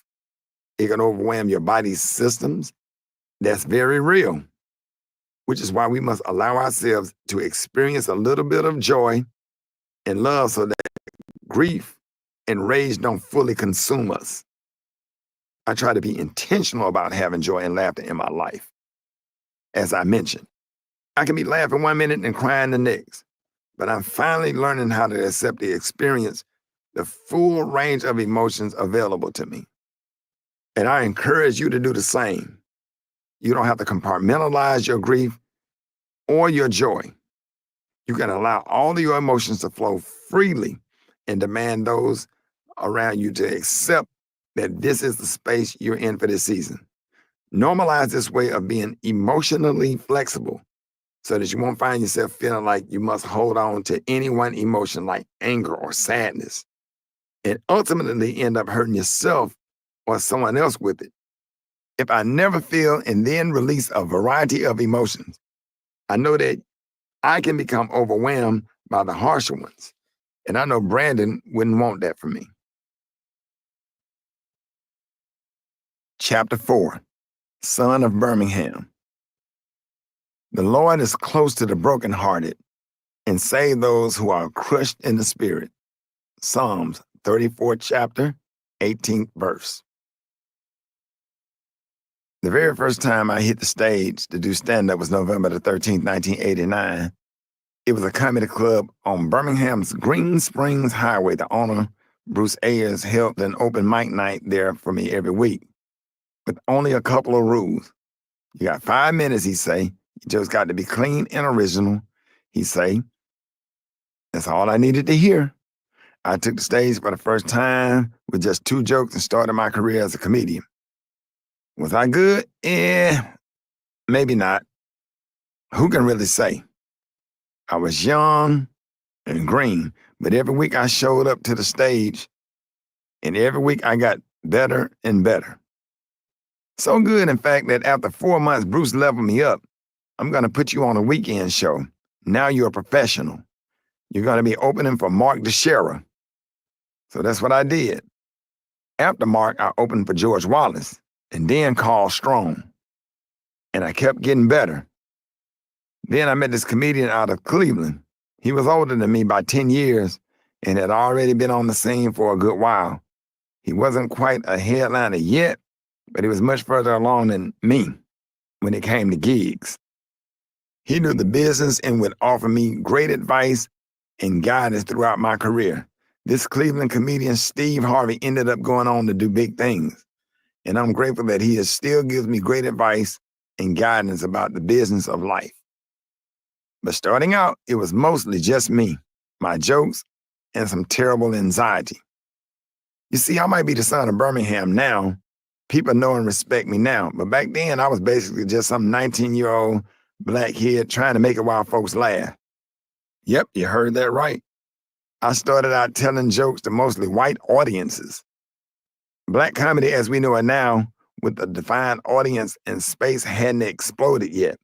It didn't pop for real until Def Comedy Jam put a lot of us on in the 90s. But in '89, black comedians took stand-up gigs whenever and wherever they could. And most of the time, those gigs were clubs with predominantly white audiences. Occasionally, there were black comedy nights at these clubs. When Steve came through Birmingham, he'd often headline the WENN Win Night, a midnight comedy show hosted by the black radio station by the same name, which was owned by Dr. A.G. Gaston. That first Win Night is when I experienced the electricity that black folks bring to a show. We talk back to the comedians, we vibe with them, we laugh louder and harder. We also boo louder and harder. So there's that. It was different. If I'm honest, white audiences was much easier. The best joke for those audiences were mostly just sarcasm. It wasn't about creating character or persona or having a particular style. The stories were shorter, less drawn out. I could walk out to a white audience, do my set without ever taking the microphone out the stand, and still get laughs. That's unheard of in black shows, especially in the South, especially in Birmingham. I tried it one time when I opened for Ice Cube in the Lynch Mob, Too Short, Ghetto Boys, D-Nice in the early 90s. I stood in one place and never took the mic out, and I got promptly booed off the stage. I learned quickly that if you're talking to black people, you had to come with a different swag. I had to pop that mic off the stand, walk back to that curtain, then out to the audience again with confidence. For black folks, the comedy show isn't a show for real. Yes, I'm performing, but in that moment, I'm also a griot. I'm also the storyteller, and nowadays the show is a whole conversation. When I was first learning the game, I could write very basic jokes and just build them into my routine. Soon I learned, though, the best laughs came from a combination of material I've already written and on-the-spot dialogue with the audience. This was especially true when it came to black audiences. I had to employ the lessons of my childhood and be able to crack a joke just as well as I could tell one. In the beginning, though I was fine in my lane, I could write decent jokes, but that wasn't going to be enough to propel me anywhere. It was critical that I also figured out how to switch subjects smoothly or merge one joke into another. I had to decide when it would be a good time to throw a "give it up for the ladies" or "give it up for God," or ask the audience, how many of y'all got kids? It flows now. But that's after 35 years of successful failures. On November the 13th, 1989, I had none of the wisdom or experience of those years, just heart. My courage got me on stage in my jeans West outfit that I swore I was casket sharp. Some friends came through. One guy who worked with me at a shoe store, Chester Porter, now a Bessemer, Alabama city councilman. The guy who cut my hair, Doc, and his wife, Dot, who put in my wave nouveau, came through also.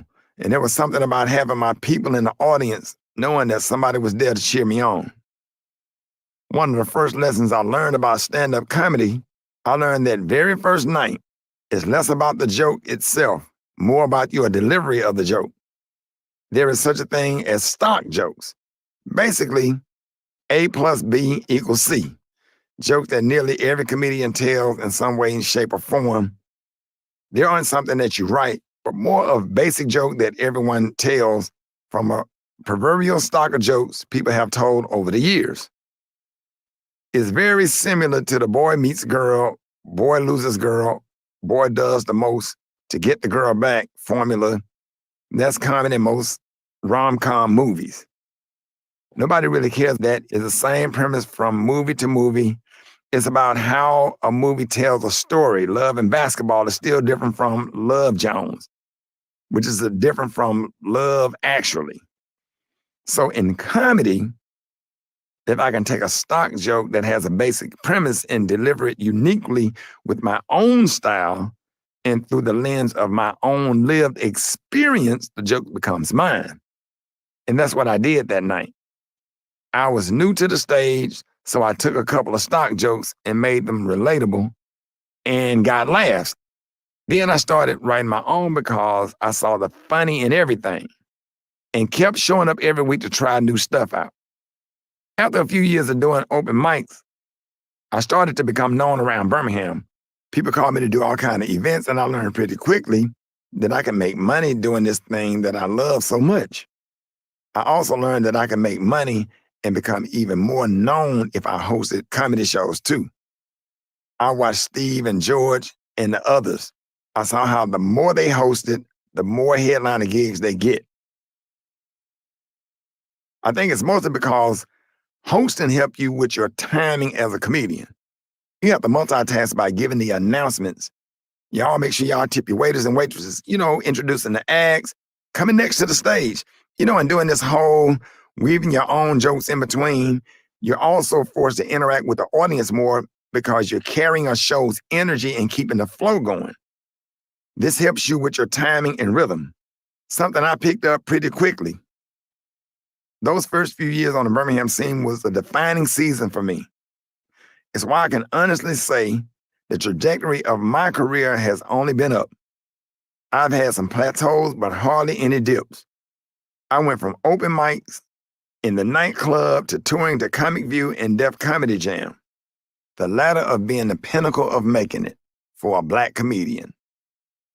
After I went on Def Comedy Jam, I stayed working and never stopped.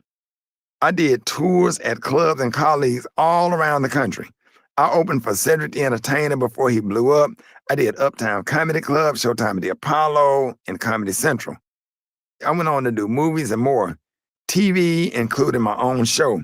The bottom line is I just kind of kept the same courage that got me on the open mic stage the first night, and I've always been willing to learn and grow as a performer. Because of this, my ticket sales have been consistent since '97. Radio came later. It has been the one area where I don't just make people laugh in the morning, but I also have a platform to share the fullness of who I am. That musical side of me gets me just as much play. The part that is concerned about politics and the social issues plaguing my people, this country and the world gets a say. The side of Rickey Smiley that must grieve in public has a voice. People have asked me if I've made my experience with grief and loss part of my stand-up show. I haven't yet, only because I can't find much funny in it right now. I may mention Brandon at the end of the show and thank the audience for their prayers, but I haven't been able to incorporate, any of this into my show.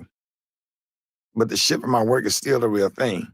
I feel called to the grief-stricken, has a kind of ministry now. I was doing karaoke one night at a club when an older woman in her 60s came up to me and held my hand. "Won't you walk me to my car?" she asked. I said, "Yes, ma'am." I remember her. She was an AKA in Birmingham chapter. Side note, when we got outside in the car, she said, "I buried my son 2 weeks after Brandon died. Found him in the car.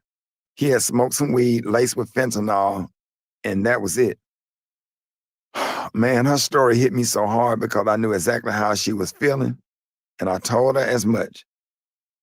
I had no advice, though, since it had only been a short time since I lost Brandon. My pain was as fresh as hers. We were both feeling lost in the forest of grief. And so all we could do was hold each other's hand in that parking lot and give each other space to feel what we feel. I suppose I'm still like my grandfather in that way. Yes, I must grieve. I must take care of myself. But I also have a job to do. To whom much is given, much is required. I get on the radio every day and in some kind of way, shape, or form, let people know that God is real. I tell people to get out and vote, to elect the change that they want to see in their communities in this country. I ask people to consider not taking drugs that will take their life. I implore fathers to be better fathers and mothers to be better mothers. I try to help get folks elected again. If I can use my platform to make everybody's quality of life better, whether it's through laughter or activism, that's what I'm going to do. That's what I'm called to do. And that's what my son would have wanted me to do. I started in radio at a brand new Birmingham station. I remember that. WBHJ, Tuscaloosa, Birmingham, 95.7 Jams. I'm just adding that. That used to be the way we said it. They needed a comedian for the Buck Wild Morning Show. So my friend Corey White, who I grew up with, took me down to meet Mickey Johnson, who was the program director, and David DeBose, who was the general manager. I landed the gig immediately from there. I moved on to the Doug Banks Show as a reoccurring comedian before getting fired, for clashing with one of the producers. That's another story for another book. Got fired by somebody who's one of my best friends to this day, and we laugh about it. finally had an opportunity of a lifetime came my way. My friend and mentor, Steve Harvey, whose radio show had seen astronomical success, was moving from Radio 1 to the syndicator of his morning show to Clear Channel at the time. When they asked him who did he recommend for a new morning show in Dallas, he told them, get Rickey Smiley. He's clean, he's political and spiritual awareness, and he's disciplined. He's going to get up and go to work every day. And that was it. I've been getting up at 3 a.m. every weekday for the last few years. The host of Rickey Smiley Morning Show, Alfred Liggins, the CEO of Radio 1. Shout out to Kathy Hughes, the founder, because I don't want to get beat up. But Alfred Liggins told me that if I beat the competition in Dallas, which at the time was K104, that he'd offer me a syndication deal. And when I did that, he personally went to Oklahoma, expanded the show there. Thank you, Mr. Perry, for the opportunity. When I aired in Miami, and the show blew up. Now, I'm now Steve's direct competitor. But you know what? It's still all love between us. Sure, if we get in a room together, I'm going to mess with him because I'm an instigator, and I love to crack a Family Feud joke or say that he get his suits off the rack from the Men's Warehouse. But I'm only trash talking and button pressing someone I deeply, deeply love and respect. Steve will always be my brother for life, fraternal and otherwise. And I also do for others what Steve did for me. I get to take Corey Holcomb, Lonnie Love, Thomas Miles, known as Nephew Tommy Flame Monroe, on the road with me back in the day. I get to work with DeBrat, Gary with the T, Special K, Maria, Rock T, Rita Brent, every day. The world of comedy is a hell of a ride. At least it has been for me. Yes, it's about making people laugh. But I think what I love more is the ability to build a relationship with and give back to the people who share the same stage as me, especially when they are younger and coming up in this business. I have a great bond with B. Simone. We have a real connection. She's very coachable. There have absolutely been times when I pulled her to the side, got in her face about something or another, and then watch her go out and nail it on stage. And guess who was standing on the side of the stage, jumping up and down, screaming like a proud dad? Yep, me in real time.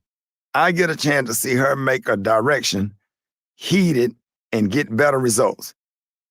And when she came on stage, we high-fived each other with tears in our eyes. I kept saying, what did I tell you?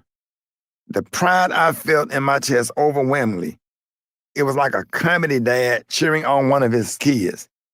You know, this is a side note. I just gave her some advice. She had this thing where she would go on stage to have everybody light the audience up with a cell phone or whatever, but I just showed her a way to do it better, to get more out of it. And the very next night she did it, and it freaking killed. She was so excited. And I remember running back to my dressing room with her just hugging and jumping around. I just wanted to share that. That's not in the book, but I just a little side note. That's the whole purpose of this audio book.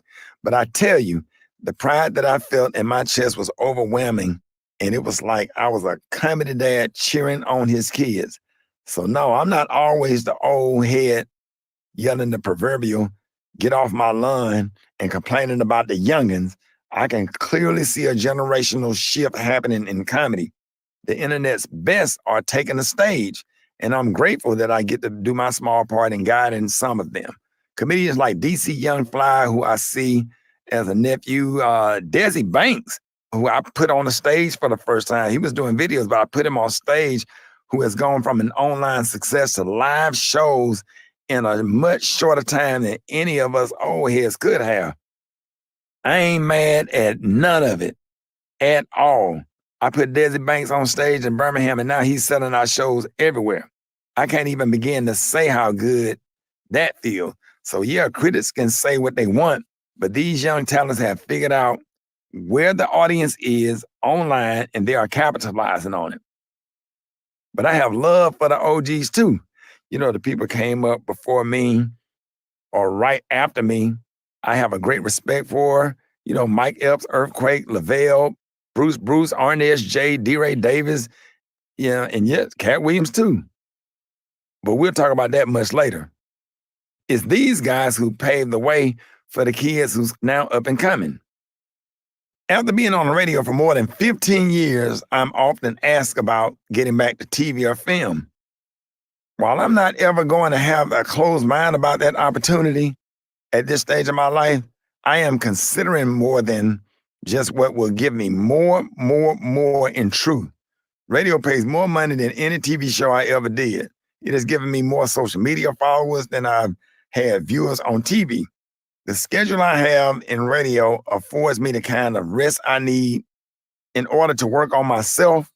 By getting up at 3 a.m., my workday is over by 9:30 a.m. And if I don't have meetings or shows, it gives me the time to sit with myself, to meet with my therapist, to heal from the big Brandon-shaped hole in my chest. So why exactly would I chase after something that doesn't align with what I enjoy or need? Right now, family is crucial for me. It's what matters the most. And I mean all my family, not just blood kin, the morning show crew, fellow comedians. They're my family. The B. Simones and Desi Banks in my life. They check up on me like family does. I care for them like family should. There was a time when I was hyper-focused on my career. And of course, there are things I still want to do, but nowadays, I can't help but to think more about taking my grandkids to the beach and pushing them on the swing. I love cooking some pinto beans and greens, some chicken and dumplings, and watching them eat with a big old smile on their faces. I'm always going to choose those things over sitting in some damn trailer memorizing a script. I can't stand doing that. It drives me absolutely crazy. And those trailers might look sophisticated on TV, but they are not ever balanced. You either lean in one way, about to fall off the couch, or leaning the other way, unable to get your butt up off the couch. I know that there are some nice trailers out there, but I still don't like how they look, feel, or smell. The last movie I was in, Miracles Across 125th Street with Nick Cannon, I went without the trailer altogether. I rented a Mercedes Sprinter to the set and bagged it in, plugged it up, and was so much more comfortable. I know this counter to all of the stuff people put out there about grinding and hustling. And I do believe that there's a season for all of us to bust our tails, work hard, and build our careers. But there's also seasons where we need more balance. I love going to shoot something like a sketch comedy and game show, wilding out for the day and have my fun, but also get in and out. I do this because I've learned over the years that at some point we all got to keep the main thing the main thing. For me, it looks like spreading the workout. I think of some people in the business whom I love and respect who are doing amazing things, but I often ask myself, does she even sleep? Does he even have time for his kid? Losing a child will absolutely force you to put all that into perspective. Now, this reminds me of an observation I made after watching LeBron James play basketball. It's about taking shots of basketball, but the key to making a shot is stepping back to create space before you shoot. And that's the same in life. I think sometimes in the midst of all of the hustle and bustle, you have to take a step back to create space and then take your shot. And that might mean you whittle down your entourage. It might mean that you love folks from a distance, not having folks in your face all the time. Nowadays, I don't even think I like to have a bunch of people backstage with me before a show because tending to them becomes an extra job. Boundaries are more important than ever. Give yourself space. Since Brandon passed, and maybe even starting a few years before, I've learned so much about setting boundaries. Even when my heart doesn't want to, setting boundaries is crucial. It's like traffic lights. If everybody did what they wanted to do on the road, we would have pure chaos. People ask me to do stuff all the time, especially when I'm home in Birmingham. When they do, my question is simple. What comes with what you're asking? You want me to come over for dinner? Cool. But does that mean I have to be friends with your daughter's friends' parents who are invited? Would they want to exchange numbers? Okay, well, that might be a lot for me right now. Again, I'm the only one responsible for my emotional health. And while I will always engage my people, Lord knows I do, I have to be careful that I'm not being required to engage my people's people, because that can get heavy. There was one time I was offered a large sum amount of money to flip a coin at a HBCU game. Sounds easy, right? Maybe, but there's always more to it. I have to walk through the crowd, and that crowd will likely be people who will want pictures, and people will want to heckle and cuss me out. Sure, the money is in the bank, but in a different season of my life, it might not be something worth doing. But now, knowing that I know about how short life is, I always ask myself, is it worth the mental stress? And most of the time, the answer is no. I'd rather keep my peace. So no, I won't be the grand marshal at that parade or flip a coin at that game if it means compromising my mental health. All money ain't good money, and I'd rather have respect than be liked. I'm a kind person for sure, but the reality is that while a lot of people have good motives, other people will try to take advantage of you if you allow it. It's the nature of the beast, especially in this business. Sometimes folks see kindness and think, let's see how much we can get from him. And that's when I have to correct people. There's nothing wrong with being direct, for saying exactly what you need and how you feel. I've been known to say to a person, no, I don't want to do that. Or, do not say that to me. See, braces hurt, but they correct the smile. Same with correction. It might sting. They might be immediately stunned that you dared to speak up for yourself, but it set things right. Of course, I say that all knowing I'm nowhere near perfect. Sometimes I need correction also. Sometimes I need to know when I've crossed the boundary. Because I noticed I've also never been afraid to receive correction when it's warranted and necessary. If Steve Harvey or D.L. Hughley or George Wallace got on me about something that I did that I was wrong, you know what my answer would be? Yes, sir. That's it. One time I was on the radio, and Tom Joyner, who was also with Radio 1, the same city, heard me do or say something completely out of pocket. I cannot remember what it was, but do y'all know that Tom drove down to the studio I was broadcasting from in Dallas Valley View Mall and cussed me straight out? And again, my response was, yes, sir.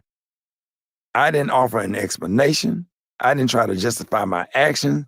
I took it because if this brother who has no dog in the ring of my career cared enough about me to come and cuss me out in order to get me back on the right path, I was going to listen to every word he said. I was going to, as the Nat King Cole song says, straighten up and fly right. Correction and setting boundaries with family is also necessary. With my kids, biological or not, I have to lay down the law at times, but because I've learned the hard way what happens when you don't. The grief journey that I'm on isn't just about tears and the pain and the trauma. It's also about what I've learned. How about going through it all? It's teaching me how to be true to myself. It's teaching me how and when to, like LeBron, take a step back to create that space when I need it. When you're grieving, it's really easy to keep moving, to keep working.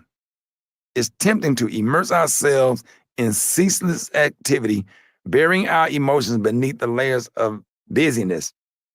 Maybe we think that if we just keep going, we won't have to think about the grief and sorrow that awaits us. We try to play emotional dodgeball with grief, hoping that we can get away from the fierce throes by not allowing ourselves a moment to stop and feel anything.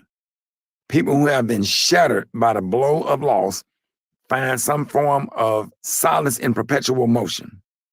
They might even outrun grief.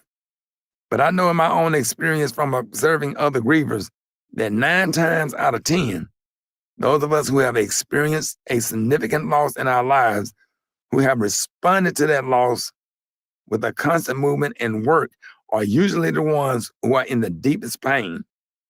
We are also the ones likely headed towards a huge implosion of grief in our bodies. Because what we all soon learn when we all stop running around is that the sorrow remains. We must create some space for ourselves in the grieving process. We also need more balance in our lives. To be honest, I wasn't a proponent of this a decade ago. I was all about the hustle and grind. Once I believed that success was about making a certain amount of money or having a certain kind of notoriety. But the world we live in, success is often measured in terms of accomplishments and accolades. And I do still believe that you must work hard for the things you want. But I also know that there comes a time when you have to realize that there are other things that matter. Family matters. That taking care of yourself matters. And if that's true, then you have to stop and think about that grief. It is in your best interest to take a minute or a month to rest. Whatever you can manage, give yourself space to breathe. It's a way to heal, especially when you experience heavy loss. Creating space for grief is not a sign of weakness, but rather an act of courage. It requires us to confront the pain that lies dormant within us. So to sit with it and hold it close, even as it threatens to overwhelm us. But it's not just about dealing with pain. It's also about finding balance. It's about recognizing that our worth is not defined by our productivity. We need to have moments when we can be still. We need time to rest and gain perspective. Part of my love of boating is that being on a boat gives me time to just be still, to sit and watch the sun set or rise over the ocean. It offers me some often needed perspective. You can take a boat ride and just not realize how small we are, that there's bigger and greater out there, and there's a God who knows more than we do. It gives me peace. It also gives me a kind of rest that I give my mind, body, and spirit. I get the same feeling when I'm with my family, especially my children and grandbabies. When I get to hug and kiss and love on them, I'm reminded that they are more important than all the hands I get to shake or all the celebrities I get to talk to. Don't get me wrong, I love my work, and I love what I get to do and how I get to do it. I love the people I get to meet. I'm grateful for so many of those individuals I have been able to establish friendships with, and who I likely would not have met had I not been called to this work. But that's only a small portion of what gives me joy. My work cannot be the only thing that offers me happiness, because at the end of the day, it's still work. I don't care what you do, your job can wear on you, especially in the entertainment business where there's so much of what we see is traded by evil, not well-intentioned people. People who want to take advantage of your talent or the audience you built because they've seen it as profitable, but have no intention of sharing that profit with you. People whose personal agendas can often override the creation of good art. And so in addition to making people laugh, I'm tasked with watching my back, constantly mindful about not becoming so consumed by one part of my world that I don't allow myself harmony or some balance. So choose what that looks like for you. Your way of creating space and having balance might be spending time with your family. It might be gardening, which I love to do. It might be watching movies or vegging out on the couch to watch your favorite reality television show. What will allow your brain to rest? What's going to allow your spirit to be surrounded by the warmth and comfort? And are you willing to be still long enough to do any of these things? I'm one of the grieving people who tends to keep moving, to stay busy. Some grieving people keep moving because it makes them feel like they have something of value to offer. We can all find ourselves questioning our purpose and the importance in this world when we lose someone we love. Grief can make you wonder why you even here. It can make you feel like somehow you don't have a purpose. So you start trying to reclaim your significance by doing too much when actually you're being called to a season of stillness and rest in order to heal whatever has been triggered by your loss. Sure, there might be a time when you must keep moving. There might be a season when you have to focus putting your loved ones' affairs in order, preparing for the ceremonies, taking care of family members who can't take care of themselves. that kind of thing. But as I myself came to learn, you're eventually going to have to build some time to just sit with yourself, take in what has happened, and pray to God to send a healing balm to your heart to repair what might have been broken by the loss of your loved one. So, yes, I get why we keep going. I do. Like I said, at my father's funeral, I watched my grandfather keep moving until he couldn't move anymore. But perhaps that was a lesson for me, for us. We have the choice to be more intentional about creating some room for ourselves during our grieving process. That way, when we do get to return to the stream of life, we're stronger. We can operate in true purpose and not a manufactured one. The space I did take for myself in the aftermath of Brandon's death, the time I took off on my boat or gathered my family made me stronger in the long run. That's what rest is supposed to do, right? That's what creating space helps us do. We can step back and see what's going on around us to the decision that we make, whether it's for work or anything else. It's more intentional and more in alignment with what God has for us. Here's the thing. I know how blessed I am. Most people don't have the kind of career trajectory I've been fortunate to have, especially a 55-year-old Black man from Birmingham, Alabama.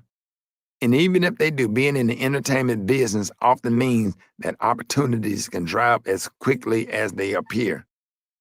So to have a job that doesn't feel like a job, where I get to have fun and be completely myself every day.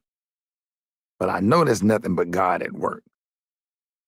When this son of Birmingham surrendered to being a giver more and beyond anything else, when I created space and more balance in my life, when I gave into the realization that anything coming to me is actually coming through me, and that is up to me to turn my blessings into blessings for others, I think that's when God started trusting me in this life I have.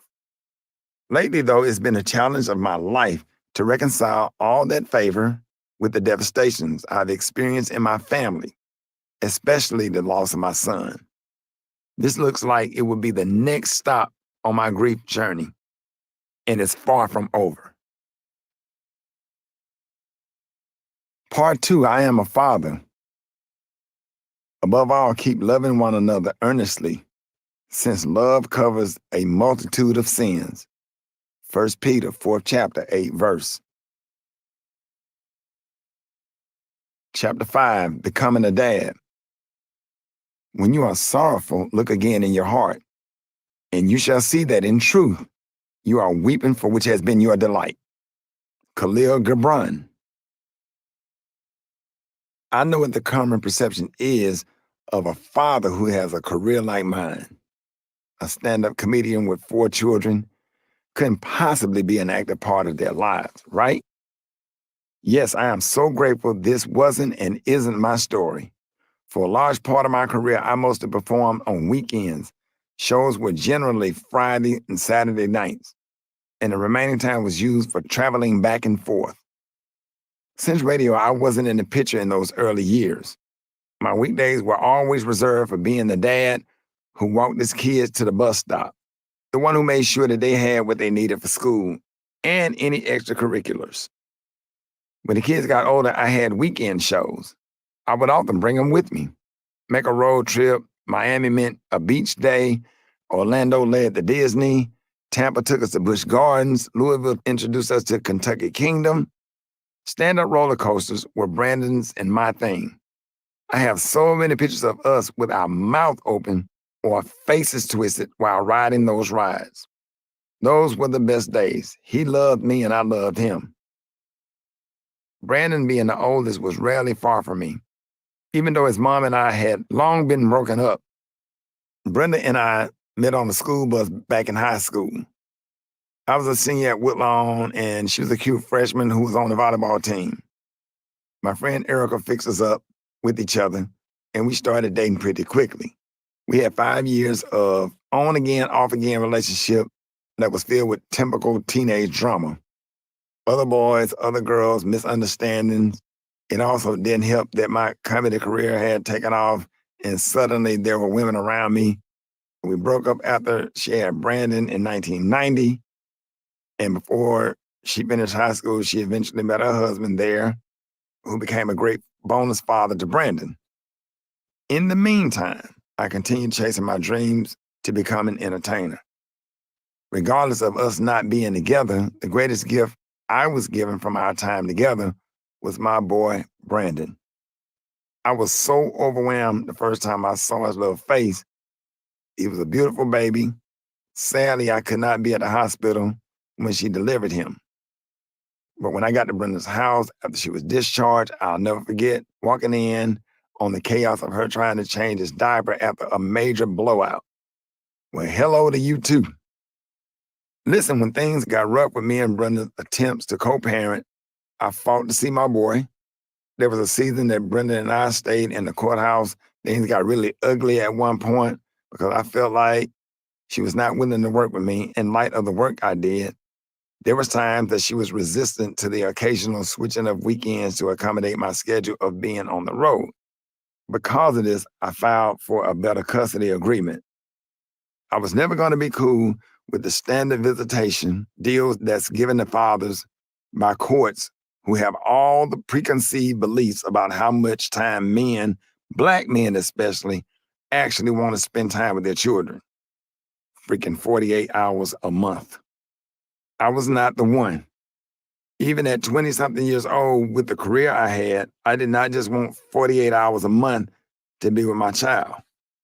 I wanted a reasonably equal amount of time, and I wasn't going to back down. Brandon knew my voice, of course, but I refused to be just the voice on the other end of the phone like my dad was for me. Being present matters. I'm a firm believer that children need both parents, and I was very vocal about that. Through it all, I made it a point to be there. I remember him taking some of his first steps. Eventually, he came to live with me. But even before he lived with me, my attitude has always been, no matter the distance, no problem. Even on the road, I often made sure Brandon was with me. Sometimes during my visitation weekends, I would hire somebody to pick Brandon up in Atlanta, where his mom and stepdad lived, and bring him to wherever I was. Do you know how hard that was? Paying for someone to drive my child from Atlanta to wherever just so I could see his face. But it was worth every penny I spent. In fact, Brandon became a fixture at my shows. His toys would be spread all around the dressing room, and we were always pulling pranks on each other. Sometimes I even let him try his hand at telling jokes on stage. This undoubtedly played a role in him becoming a comedian himself as an adult. Despite the sometimes continuous custody battles, Brenda and I both wanted what we thought was best for Brandon. I knew that. We loved him. And that love ultimately allowed for things to smooth out a little as he got older. Brandon was a very carefree and content child. He rarely complained. He was always my guy, even when things took a turn in his later teenage years. Our amusement park adventures around the country took off when he was around 7. We went to close to 100 parks, but never made it to one at the top of our list, Cedar Point in Ohio. I was hoping that one day we'd get there. Nowadays, I just imagine us there. In my mind's eye, I see his face and mine in full joy. I see us riding the corkscrew or the gatekeeper, somehow somewhere between my side of glory and his. I think parents who have lost a child to drug addiction try to remember the moment when everything went left. We try to pinpoint the shift that turned our babies into someone we didn't recognize. I know I did. Brandon came to live with me in the 9th grade, and things were cool those first couple of years. But sometime around the 11th grade, he started to change. I felt like one day we were super close, pops and son duo, and then the next thing I knew, I was finding bongs, roach clips in his room. From that point on, Brandon's behavior got progressively worse. The innocent, bright-eyed little boy who used to grab my hand in the car and say, "I love you," had started wilding out. This, I think, was a critical moment when everything shifted, not just for him, but for me as a father. But even then, I chalked it up to the kind of experimentation many teens get into as they are trying to figure themselves out. I'm certain that Brandon's drug use escalated during his time in college, mostly due to partying and hanging out with the wrong people. I didn't notice much at first. When he came home, everything seemed to be okay. But then his grades started to drop. And so I took him out of Alabama State University and sent him to the University of Alabama. And that's when I first started to notice the color of his lips getting darker. "You smoke cigarettes?" I'd ask, but he wouldn't really respond. And I'd follow up with, "So what else you smoking?" He never gave a straight answer. It wasn't until later that I discovered the extent of his struggles. He began dabbing in harder drugs, heroin, cocaine, and finally opioids. Brandon ended up in trouble at the University of Alabama for some of those same drugs. They arrested him for the intent to distribute. I hired an attorney to help the case, but ultimately Brandon was kicked out of school. Like most dads would try to intervene, the first thing I did was strongly encourage him to sign up for the National Guard, thinking the discipline and routine of service would help him get and stay clean. I remember crying so hard when I learned that he could be sent to Afghanistan. That week I was sitting in church when the choir started singing Clay Evans' song "For the Rest of My Life," and the tears just flowed like a river. Then Monday came and Brandon called me. "I'm upset," he said. I said, "Why?" "They canceled the order to go." Relieved, I continued. I said, "Okay, so why are you so upset?" "I was prepared to go," he said. He was prepared to go. Those words echoed in my mind now. At the time, I couldn't imagine what it would be like for him to go off to war and not come back. All I could think about was what war did to my dad. How could I have known that many years later that I still would experience those exact feelings of loss? The grace of God prevailed when the military canceled Brandon's order to go overseas and he eventually was discharged.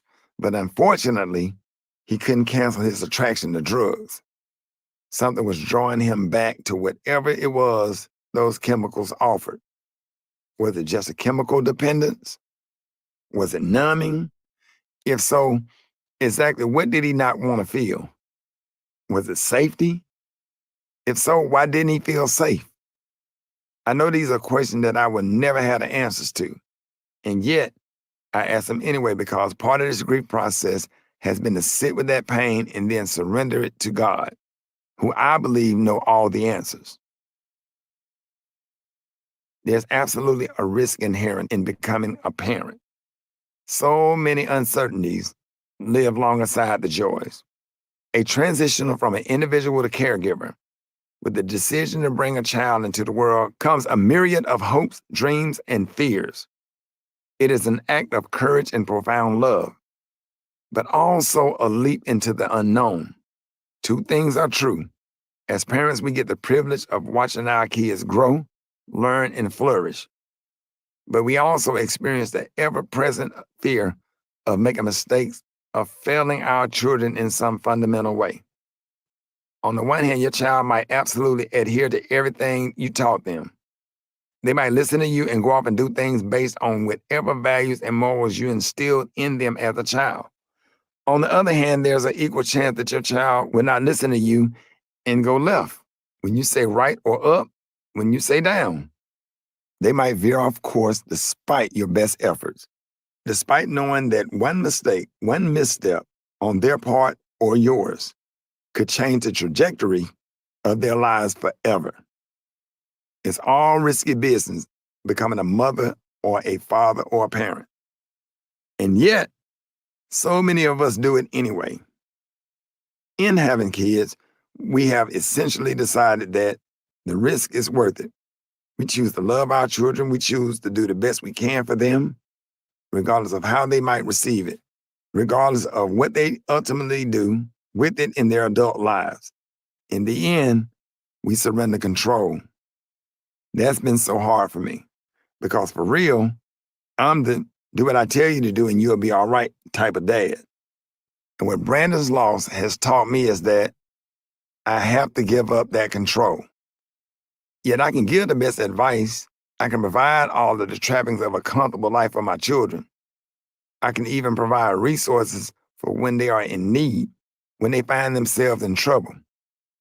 I can do all of that and still not have the power, once they become an adult, to make them take advantage of those resources and make them listen or apply any value to what I say.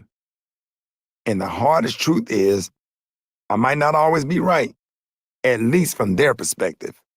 As a father, I have to confront my own shortcomings, insecurities, and fears. Whew. You talk about hard to hear. It's hard to hold all of that, especially as a father with adult children.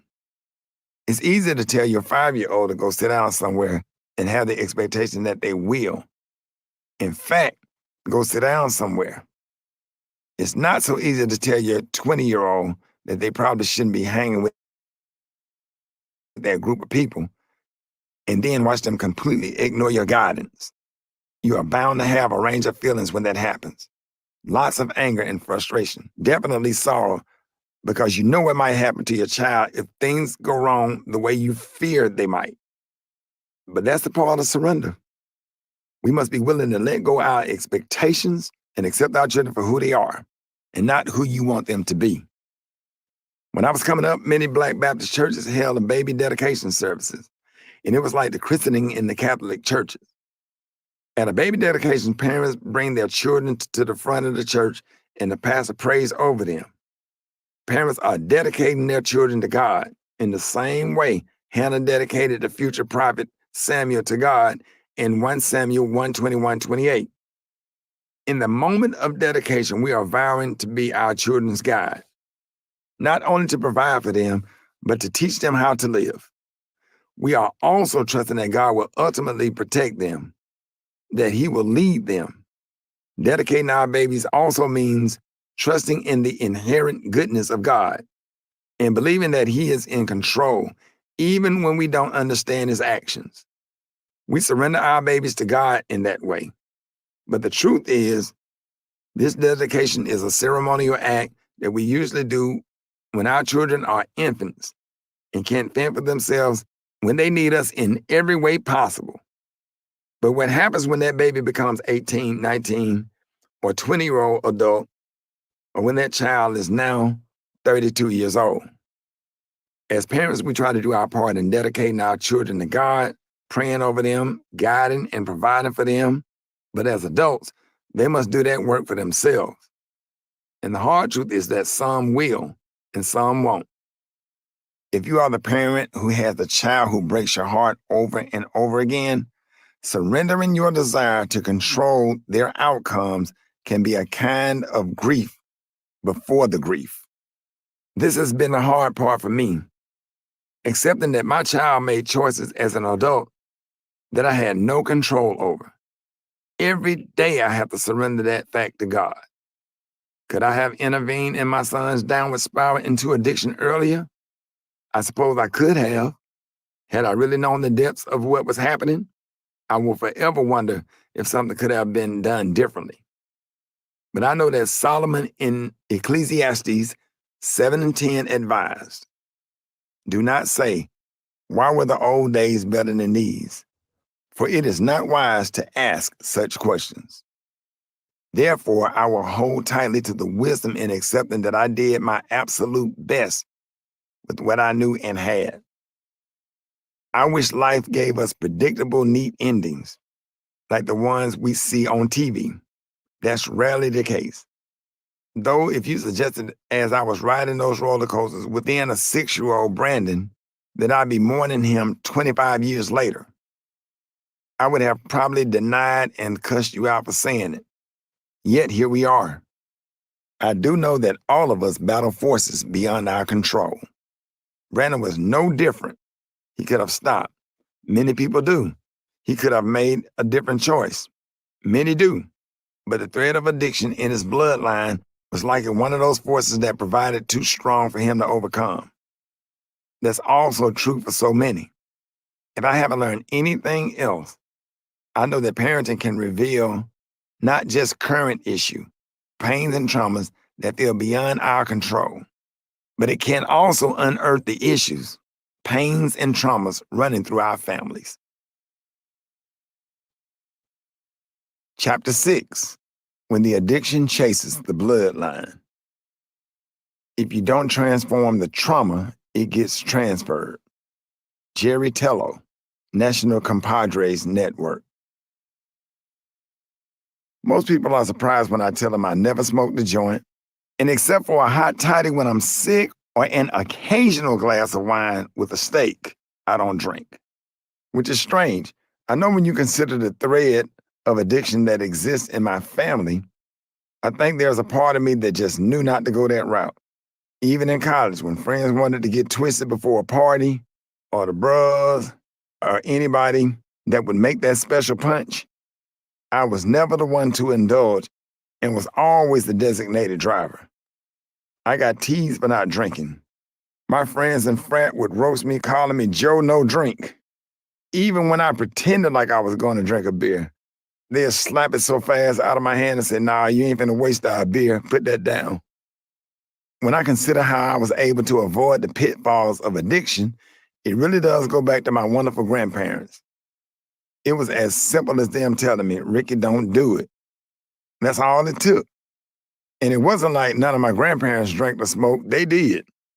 I remember my grandmother telling me to go light up a cigarette on the gas stove. And then when I gave it to her, turning to me saying, "Now don't let me catch you smoking. I know how to make fantastic drinks," despite not drinking them because my granddaddy loved him a nice Crown and Coke and taught me how to make it just right. But as I unpacked that duality,